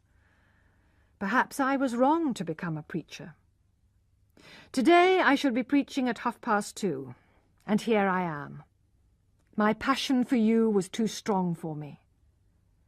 "You have let all those people down. They are waiting for you." "What do I care? You are the one woman I have always wanted. Why have you tempted me away from religion? I can't resist you." His black eyes flashed passionately. He advanced towards her. "I couldn't help your seeing me again," cried Tess, moving nervously away from him. "Please leave me. Remember, I am married. Remember, I can't defend myself." Alec stopped, turned and went out without another word.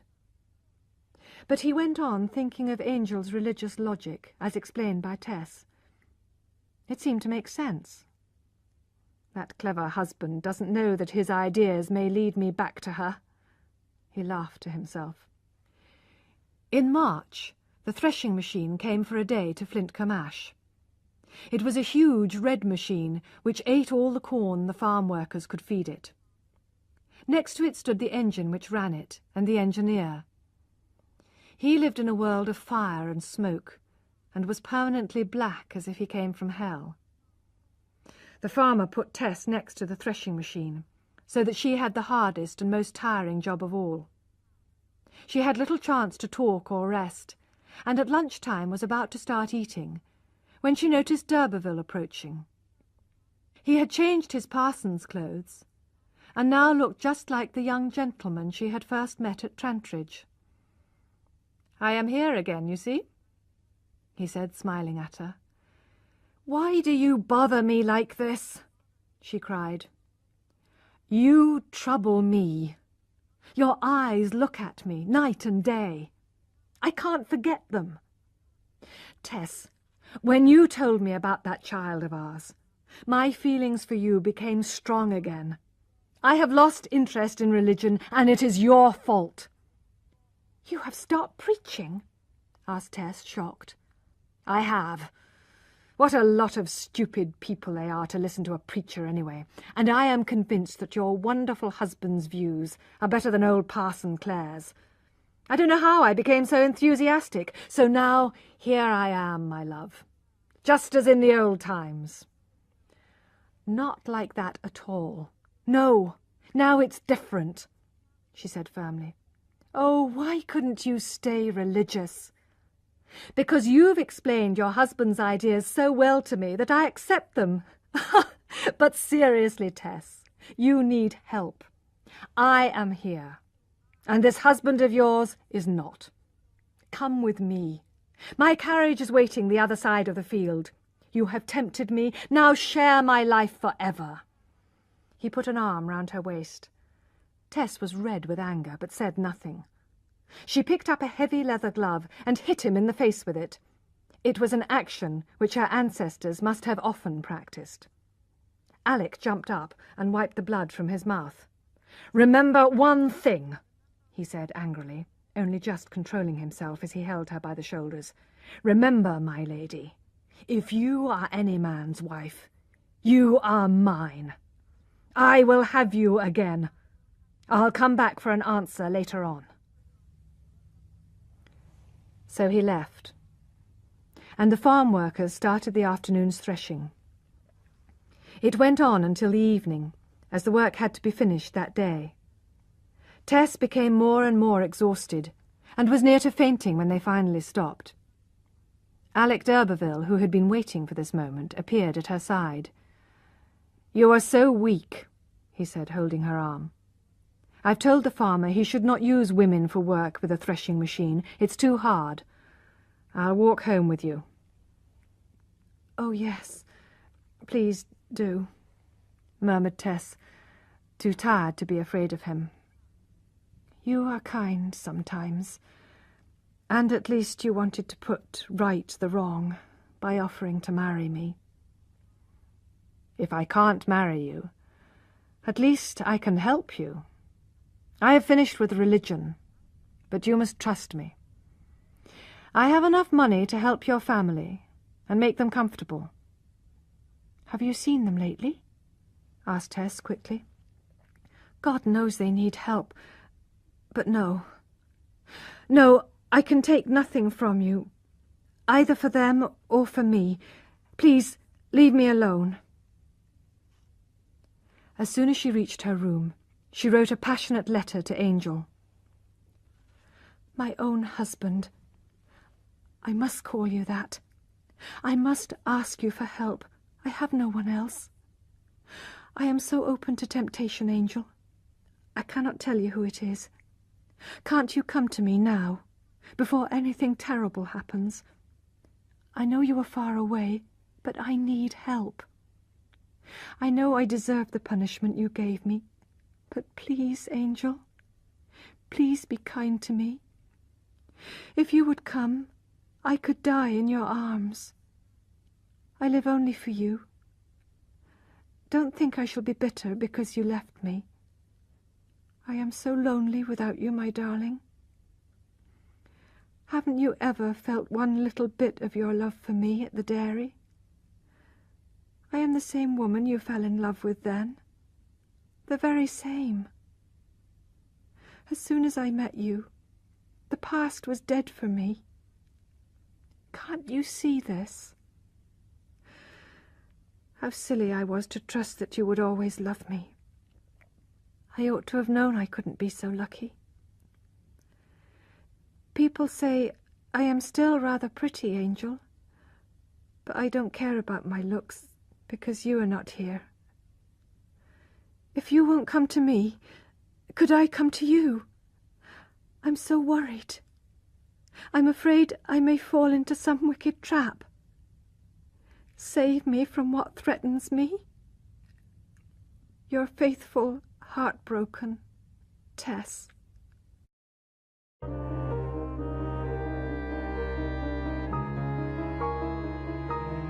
Chapter 18. This desperate cry for help eventually arrived at the parson's house in Emminster. Old Mr. Clare was pleased. "I think this letter is from Angel's wife. I hope this will bring him home more quickly.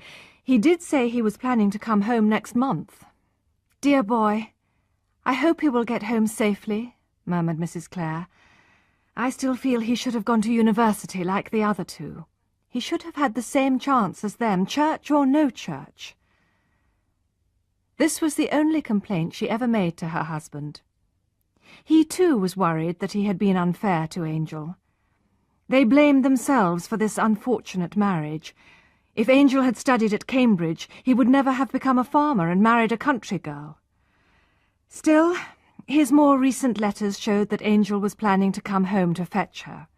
So perhaps their quarrel, whatever it was, could be settled. Angel himself was at this moment riding across Brazil towards the coast. He had never completely recovered from the serious illness he had had when he first arrived. He was not as strong as before, and looked much older. The country had been a disappointment to him.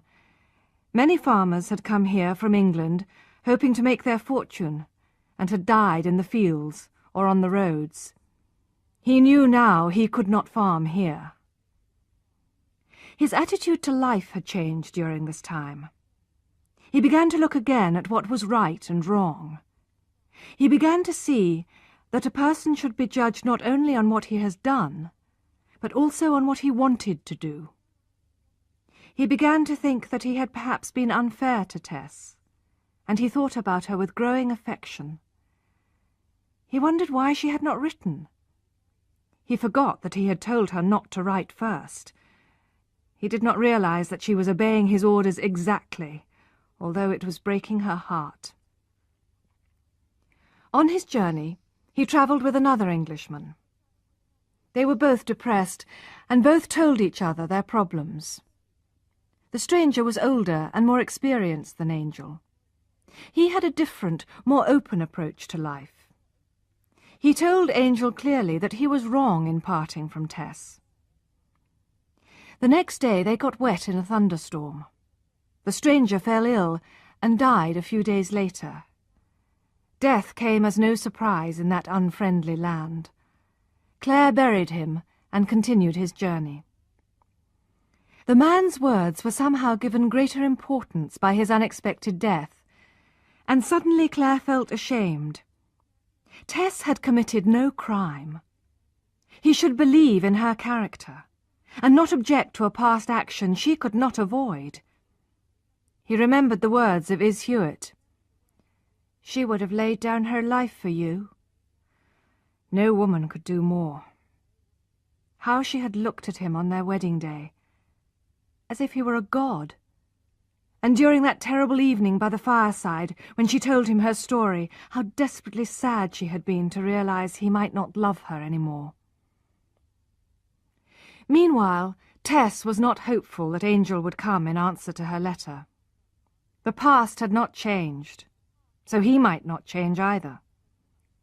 Nevertheless, she spent her spare time preparing for his possible return, practicing singing the songs he used to like, tears rolling down her cheeks all the while. One evening she was in the cottage as usual, when there was a knock at the door. A tall, thin girl came in, and Tess recognized her young sister, Liza Lou. "Liza Lou," said Tess. "What's the matter?" "Mother is very ill," her sister said seriously. "And father is not well either, and says a man of such noble family shouldn't have to work, so we don't know what to do." Tess thought for a moment. She realized she had to go home immediately, although her time was not yet up at the farm. She left her sister to rest for a while, and she herself set off at once with her possessions in a basket. Although it was night, and she had a 15-mile walk, she felt quite safe. She was only worried about her mother, and did not notice the strange shapes of trees and hedges in the darkness. At 3 in the morning, she passed the field where she had first seen Angel Clare, and felt again the disappointment when he did not dance with her.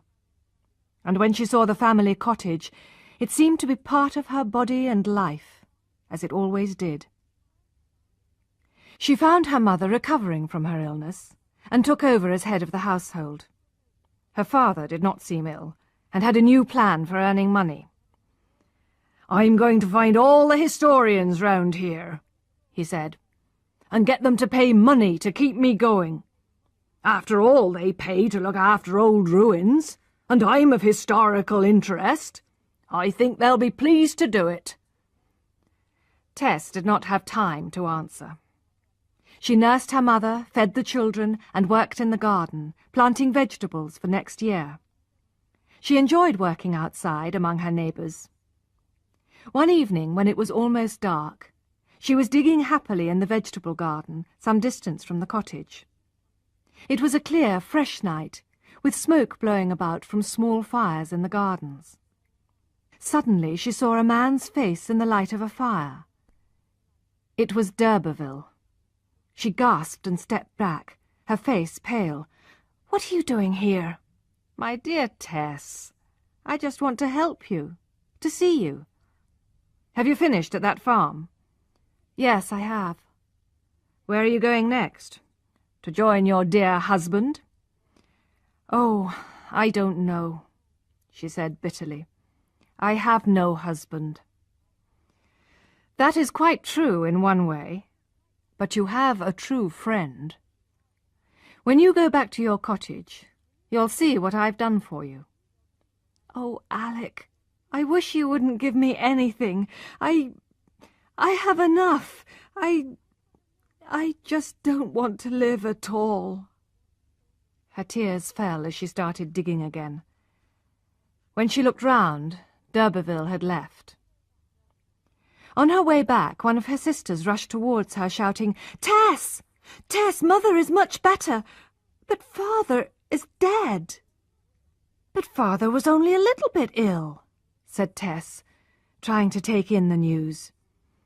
"He dropped down just now, and the doctor said there was no hope for him because it's his heart." Poor John Durbeyfield's death had more importance than his family realized at first. The cottage was in his name. On his death, the farmer who owned it decided to put farm workers in it and told the Durbeyfields to leave. They were not much respected in the village because of John's laziness. Tess also felt guilty that her presence might have influenced the farmer. The village people clearly thought she was not a good example for their children. So, on Lady Day, the Durbeyfields had to leave their old home. The night before they left, d'Urberville came to visit Tess, to offer her and her family a little house on his land at Trantridge. Her mother could look after the chickens, and he would pay for the children to go to school. Tess firmly rejected his offer, but when he had gone, for the first time a feeling of anger rose in her against her husband. She had never intended to do wrong, and he had punished her too hard. She passionately wrote these few words to him. "Oh, why have you treated me so badly, Angel? I do not deserve it. You are cruel. I intend to forget you. You have been so unfair to me. T." She ran out and posted it before she could change her mind. "I see there's been a visitor," said her mother, coming into the living room later. "Your husband, was it?" "No, it wasn't him. He'll never, never come," said Tess hopelessly. She had said it was not her husband, but she was feeling more and more that d'Urberville was physically her husband. Next day, their possessions were put on a wagon and taken to Kingsbere. Mrs. Durbeyfield had booked rooms there, as it was the family home of the d'Urbervilles, and she still hoped some good would come of belonging to the ancient family. But as they approached Kingsbere, after a long and tiring day's journey, a man came to tell them there were no rooms available. Tess and her mother unloaded the wagon and left the children and furniture near the churchyard wall, while they looked for somewhere to stay. But all the rooms were full. Tess looked desperately at the pile of their possessions. In the cold sunlight of this spring evening, the furniture looked old and the pots looked worn. "Tombs belong to families forever, don't they?" asked her mother brightly, having looked round the churchyard. "Well, that's where we'll stay, children, until the place of your ancestors finds us some shelter." Tess helped her mother move the big bed against the church wall. Underground were the tombs of the d'Urbervilles, and at the head of the bed was a beautiful old window, in which the symbols on the D'Urberfield seal and spoon could be seen. The children were put to bed, all together for warmth and comfort. "Tomorrow we'll find somewhere better," said Joan cheerfully. "But, Tess, what's the good of you playing at marrying gentlemen if it leaves us like this?" Tess went inside the ancient church and stared sadly at the tombs of her ancestors. She thought she saw a movement, and turned to look again at a stone figure lying on a tomb. When she saw it was Alec d'Urberville lying there, she almost fainted. "I'm going to help you," he said, jumping up and smiling at her. "You'll see that I'm more useful than a real d'Urberville. I'll see your mother. You'll thank me for this." And he brushed past her. She dropped her head on the cold stone of the tomb. "Why am I on the wrong side of this stone?" she whispered. Marion and Iz had seen Tess moving house with her family, and knew what a difficult position she was in. They generously hoped she would one day be happy with Angel again, and were afraid for her, knowing that Alec d'Urberville was constantly tempting her. They decided to write a letter to Angel Clare, to inform him of the dangerous situation his wife was in. This is what they wrote. "Dear Sir, watch out for your wife if you love her as much as she loves you. She is in danger from an enemy in the shape of a friend. A woman's strength cannot last forever, and water, if it drops continually, will wear away a stone. Yes, even a diamond. From 2 well-wishers."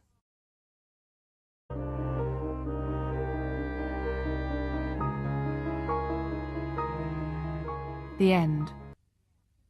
Chapter 19. It was evening in the parson's house at Emminster. Mr. and Mrs. Clare were waiting anxiously for Angel's return. "He won't be here yet, my dear," said old Mr. Clare, as his wife went to the front door for the 10th time. "Remember, his train doesn't come in till 6 o'clock, and then he has to ride 10 miles on our old horse." "But he used to do it in an hour," said his wife impatiently. Both knew it was useless to talk about it, and the only thing to do was wait.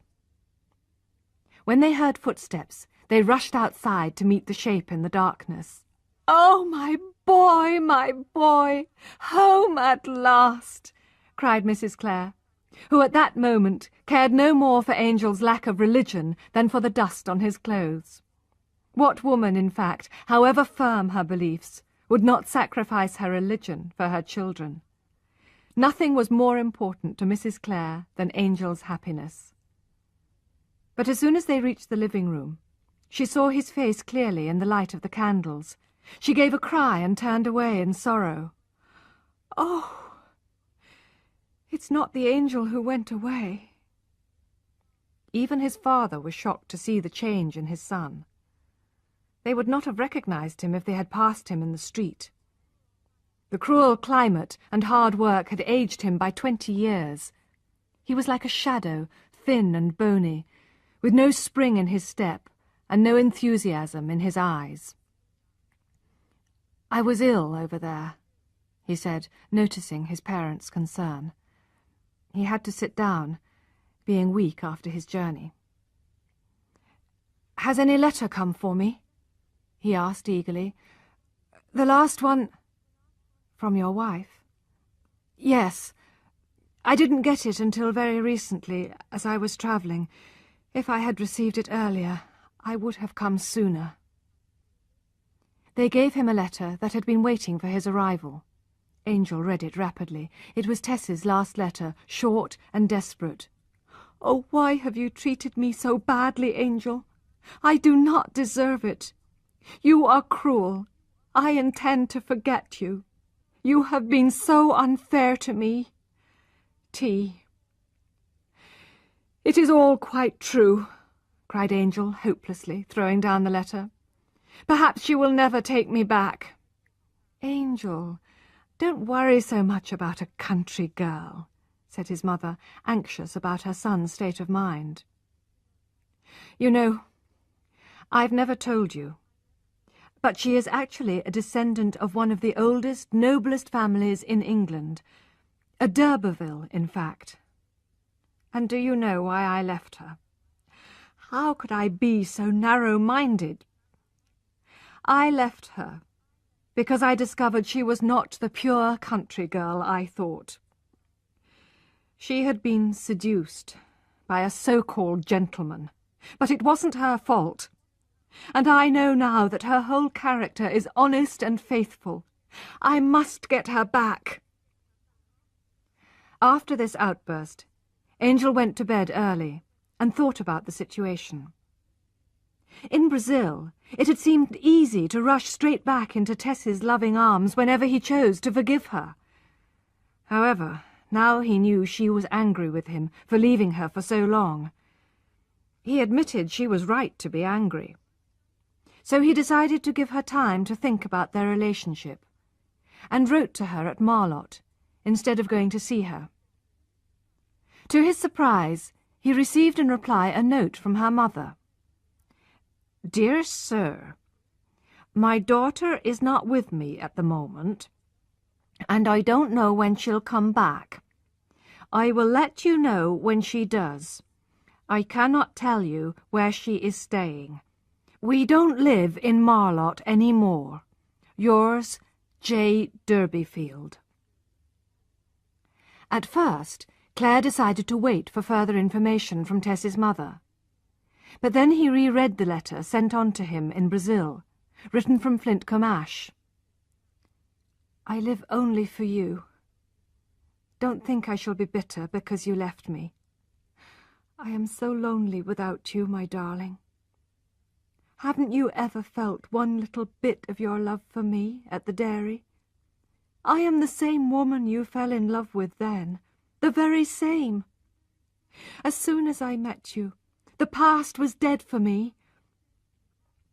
He was so touched, he felt he must go immediately to find her, however angry she and her family might be with him. While he was packing, the letter from Iz and Marion arrived, and made him hurry even more. His search for Tess took him first to Flintcomb Ash, where he discovered she had never used her married name. He began to realize, too, what hardship she had suffered, rather than ask his family for money. Next he travelled to Marlott, but found the Durbeyfield cottage occupied by others. As he left the village, he passed the field where he had first seen Tess at the dance. He could not bear to see it, because Tess was not there. In the churchyard he saw a new headstone, on which was written, "In memory of John Durbeyfield, rightly d'Urberville, of the once powerful family of that name, and direct descendant of Sir Pagan d'Urberville, died March the 10th, 1800 and—" A gravedigger noticed Claire looking at it, and called to him. "Ah, sir, that man didn't want to be buried here, but in his ancestors' tombs at Kingsbere." "So why wasn't he buried there?" "No money. In fact, sir, even this headstone has not been paid for." Claire went immediately to pay the bill for the stone, and set out towards Shaston, where he found Mrs. Durbeyfield and her children living in a small house. She seemed embarrassed to see him. "I'm Tess's husband," he said awkwardly. "I want to see her at once. You were going to write and tell me where she is. Is she well?" "I don't know, sir, but you ought to." "You're right. I ought to know that about my own wife. Where is she?" Mrs. Durbeyfield would not reply. "Do you think Tess would want me to try and find her?" "I don't think she would." He was turning away, and then he thought of Tess's letter. If you would come, I could die in your arms. I live only for you. I am so lonely without you, my darling. He turned back. "I'm sure she would," he said passionately. "I know her better than you do." "I expect you do, sir, for I have never really known her. Please, Mrs. Durbeyfield, please tell me where she is. Please be kind to a miserable, lonely man." There was a pause after this cry from the heart. Finally Tess's mother replied in a low voice, "She's at Sandbourne." "Thank you," he said, relieved. "Do you need anything?" "No, thank you, sir," said Joan Durbeyfield. "We are well provided for." Clare took the train to Sandbourne. On his arrival at 11 o'clock in the evening, he took a room in a hotel and walked around the streets in the hope of meeting Tess. But it was too late to ask anybody. It seemed a strange place to Clare. It was a bright, fashionable holiday town, with parks, flower beds, and amusements. This new town, a product of modern civilization, had grown up near the ancient Egdon Woods, where the paths over the hills had not changed for 1,000 years. He walked up and down the wide streets, trying to admire the modern buildings. He felt confused. The sea murmured, and he thought it was the trees. The trees murmured, and he thought it was the sea. He could not understand what had brought Tess here. This was a town for relaxation, for pleasure, not for a working girl like Tess. There were no cows to milk here, and no vegetables to dig. He looked at the lights in the bedroom windows, and wondered which one was hers. Before going to bed, he reread Tess's passionate letter.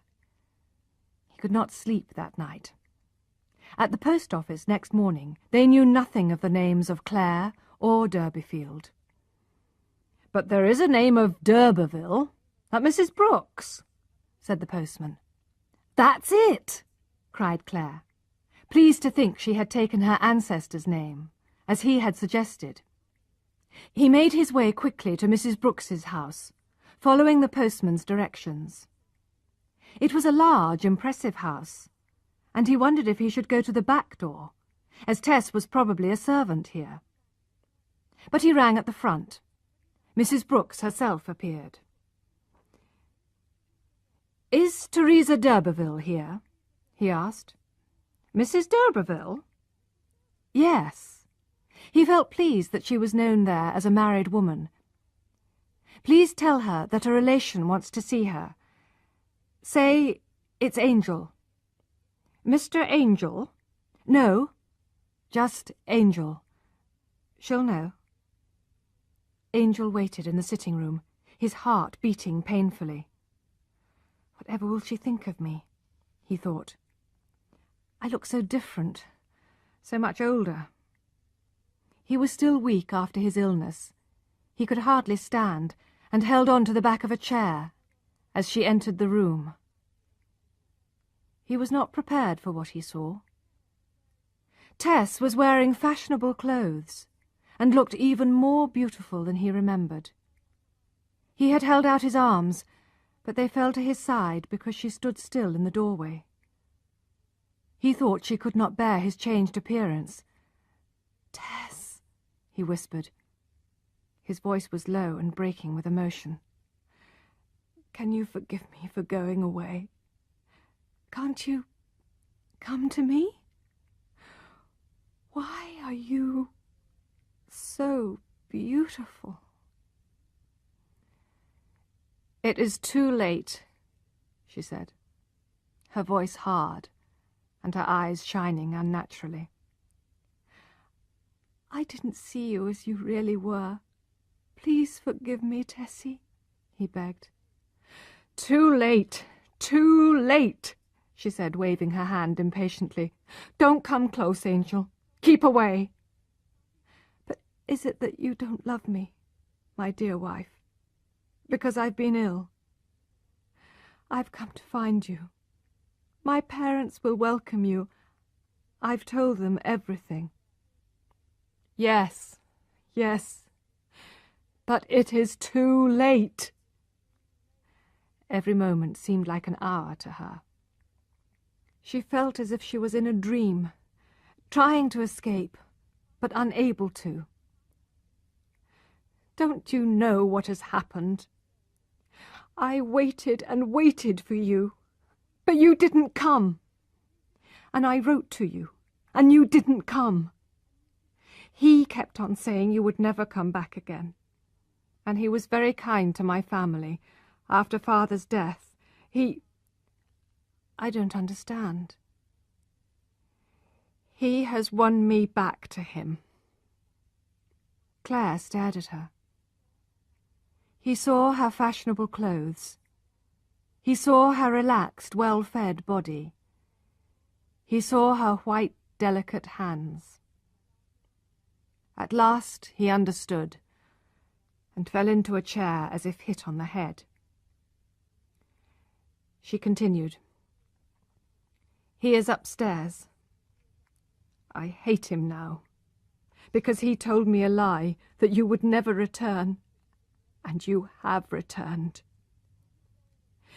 Will you go away now, Angel, please, and never come back?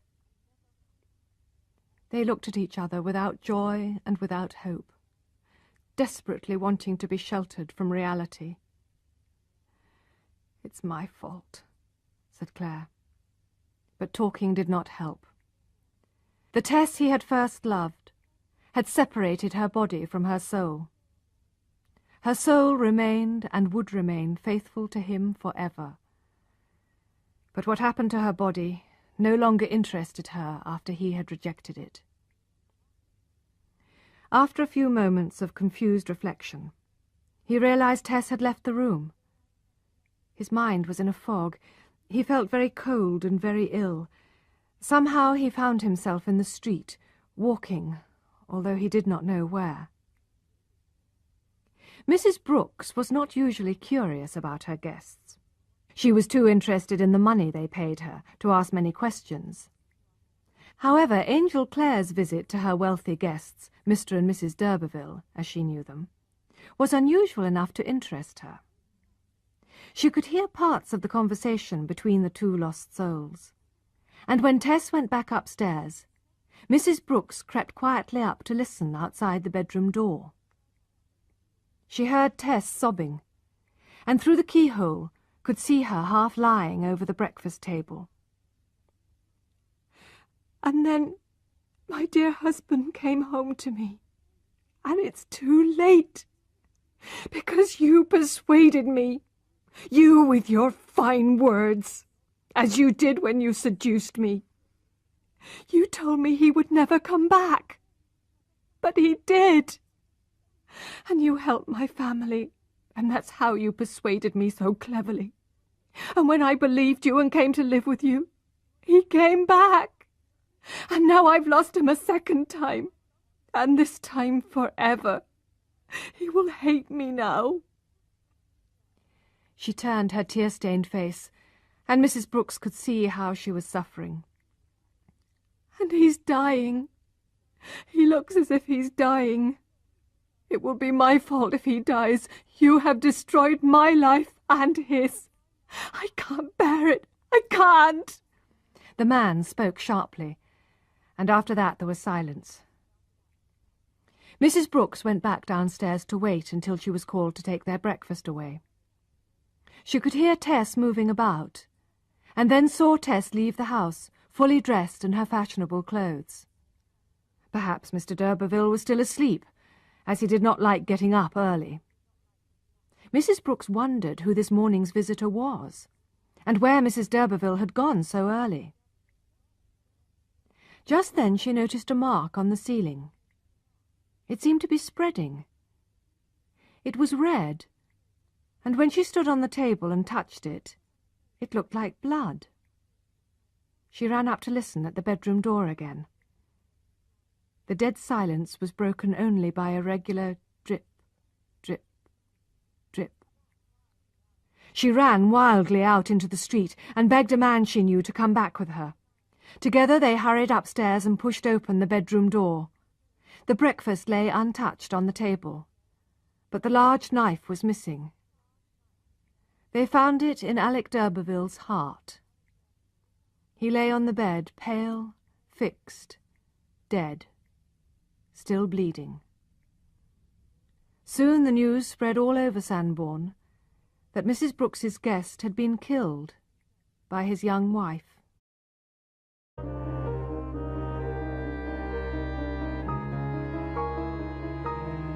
Chapter 20. Meanwhile, Angel Clare returned to his hotel and sat for a while over breakfast staring into space. A note arrived from his mother, saying that his brother Cuthbert was going to marry Mercy Chant. Clare threw away the paper. At last he got up, paid the bill, and went to the railway station. But he could not sit patiently and wait for the next train in an hour's time. He had nothing to wish for in life, and nobody to love. He was in no hurry, but just wanted to get out of that town as soon as possible. So he started walking along the road out of town. The road was open and dropped down to cross a valley. When he was climbing the far side of the valley, he stopped for breath, and something made him turn round. There was a small black figure in the distance, a human figure, running. Clare waited. It looked like a woman, but he never imagined that it could be his wife, until she came close, and he saw it was Tess. "I saw you turn onto the road from the station, and I've been following you all this way." She was pale, breathless, and trembling. He did not question her, but took her arm and helped her along. They took a footpath under some trees to avoid being seen. "Angel," she said, "do you know why I've been running after you? To tell you that I've killed him." There was a pitiful smile on her white face as she spoke. "What?" he cried, thinking her mind was disturbed. "I don't know how I did it," she said. "I had to do it, for you and me, Angel. I was afraid long ago, when I hit him in the mouth with that heavy glove, that I might kill him one day. He has come between us and ruined our lives. I never loved him at all, Angel. You believe me, don't you? Oh, why did you go away when I loved you so much? But I don't blame you, Angel. Only, will you forgive me now? I could not bear losing you any longer. I had to kill him. Say you love me now. Say you do." "Oh, I do love you, Tess. I do. It has all come back," he said, holding her tightly in his arms. "But what do you mean? You've killed him." "He is dead. He heard me crying about you, and he called you rude names. I couldn't bear it, so I killed him." Eventually, Angel came to believe that she probably had killed d'Urberville. He was amazed at the strength of her feeling, and this, it seemed, had made her forget the difference between right and wrong. She did not seem to realize what she had done, and laid her head on his shoulder, crying with happiness. He wondered if the bad blood of the d'Urbervilles was to blame for this moment of madness. However, he knew he could not leave her now. She expected him to protect her. And at last, Clare felt nothing but love for this passionate, loving wife of his. He kissed her again and again, and held her hand. "I won't leave you. I'll protect you as well as I can, my dearest love, whatever you may or may not have done." They walked on, Tess turning her head occasionally to look at him. For her, he was still perfection, despite his thinness and pale face. He was the one man who had loved her purely, and who believed in her as pure. Their arms around each other's waists, they walked through the woods on lonely footpaths, taking care not to meet anybody. They did not talk much, being content to be together at last. "Where shall we go?" asked Tess. "I don't know. Perhaps we could find a cottage to stay in tonight. Can you walk a long way, Tessie?" "Oh, yes. I could walk forever with your arm around me." At midday, Angel went to a public house and brought food and wine back to where Tess was waiting in the woods for him. Her clothes were so fashionable that the country people would have noticed her. "I think we should keep walking inland, away from the coasts," said Claire as they finished eating. "We can hide there for a while. Later on, when they stop looking for us, we can go to a port and get right out of the country."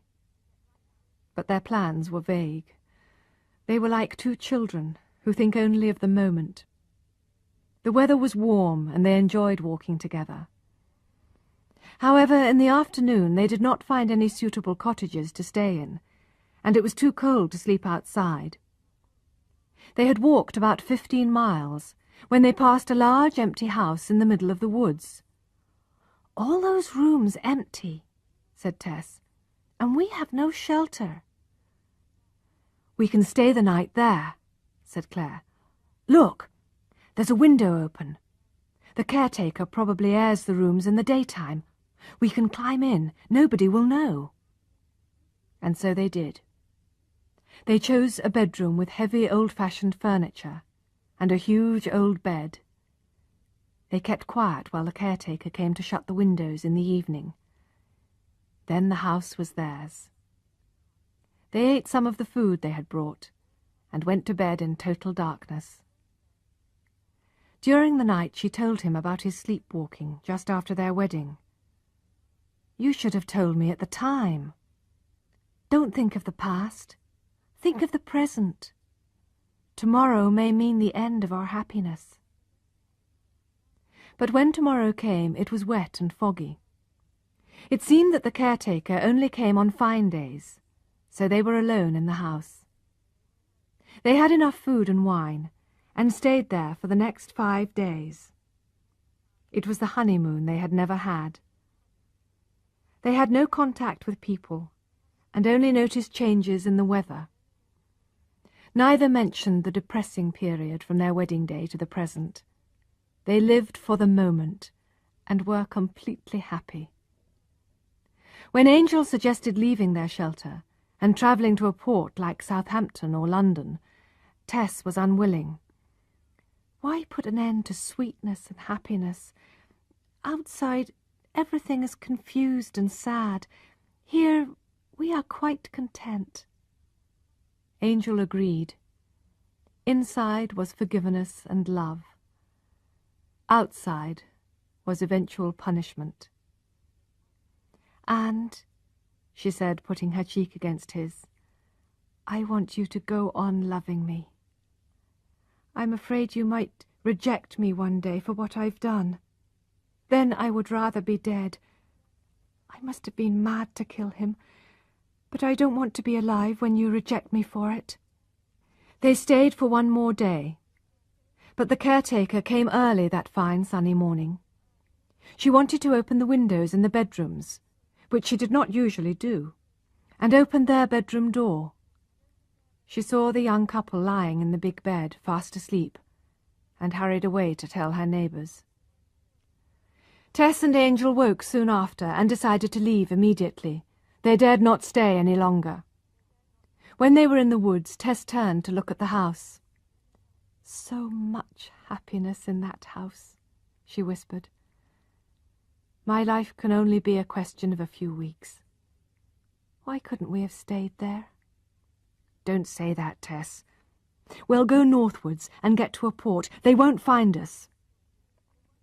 They kept going all day and most of the night, passing the cathedral city of Melchester and reaching open land. It was a windy, cloudy night. They walked on grass, so as not to make any noise on the road.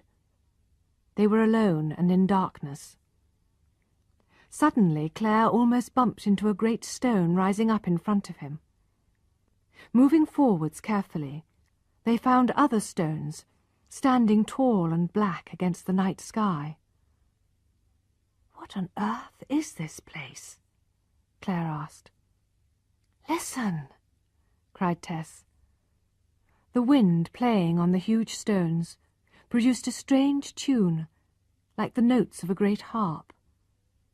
The couple walked slowly into the middle of the great circle of stones. "It's Stonehenge!" cried Claire. "The pagan temple?" "Yes, older than the centuries, older than the d'Urbervilles." "Let's stay here tonight, Angel," said Tess, lying down on a flat stone which was still warm from the day's sunshine. "We'd better not. This place can be seen for miles in daylight." "I feel at home here," murmured Tess. "You used to say at Talbothays that I was a pagan. Do you remember?" He bent over her and kissed her. "Sleepy, are you, dearest?" "I love it here," she said. "I have been so happy with you. And here I have only the sky above my face. There is nobody in the world except us two." Claire thought she could rest a while here. He put his coat over her and lay down beside her. "Angel," she asked presently, as they listened to the wind among the stones, "if anything happens to me, will you take care of Liza Lou?" "I will." "She is so good and pure. Oh, Angel, I wish you would marry her if you lose me, as you will do soon." "If I lose you, I lose everything." "She has all the best of me, without my bad side, and if she were yours, it would almost seem as if we were not separated by death. Well, I won't mention it again." There was silence for a while. Angel could see the first light in the east. They had not much time. "Did they sacrifice to God here?" she asked. "No, to the sun." "That reminds me, dear. Tell me, do you think we shall meet again after we are dead? I want to know." He kissed her to avoid replying. "Oh, Angel, that means no," she almost sobbed. "And I so wanted to see you again. So much, so much. Not even you and I, Angel, who love each other so much." He could not answer. Soon she fell asleep on the stone of sacrifice. The night wind died away, and the stones looked black in the half-light. Something seemed to move in the distance. It was a figure approaching Stonehenge. Claire wished they had gone on, but it was too late. He turned and saw another, and another. They were uniformed men closing in on Tess, with slow, purposeful steps. Claire jumped up wildly, looking round for a way to escape. "It's no use, sir," said the nearest policeman. "We've surrounded the place." "Let her finish her sleep," he begged in a whisper, as the men gathered round the stone. He held her hand. She was breathing more like a trapped animal than a woman. All waited in the growing light, their faces and hands silver, the stones grey. When the light was strong, she awoke. "What is it, Angel?" she said, sitting up. Have they come for me?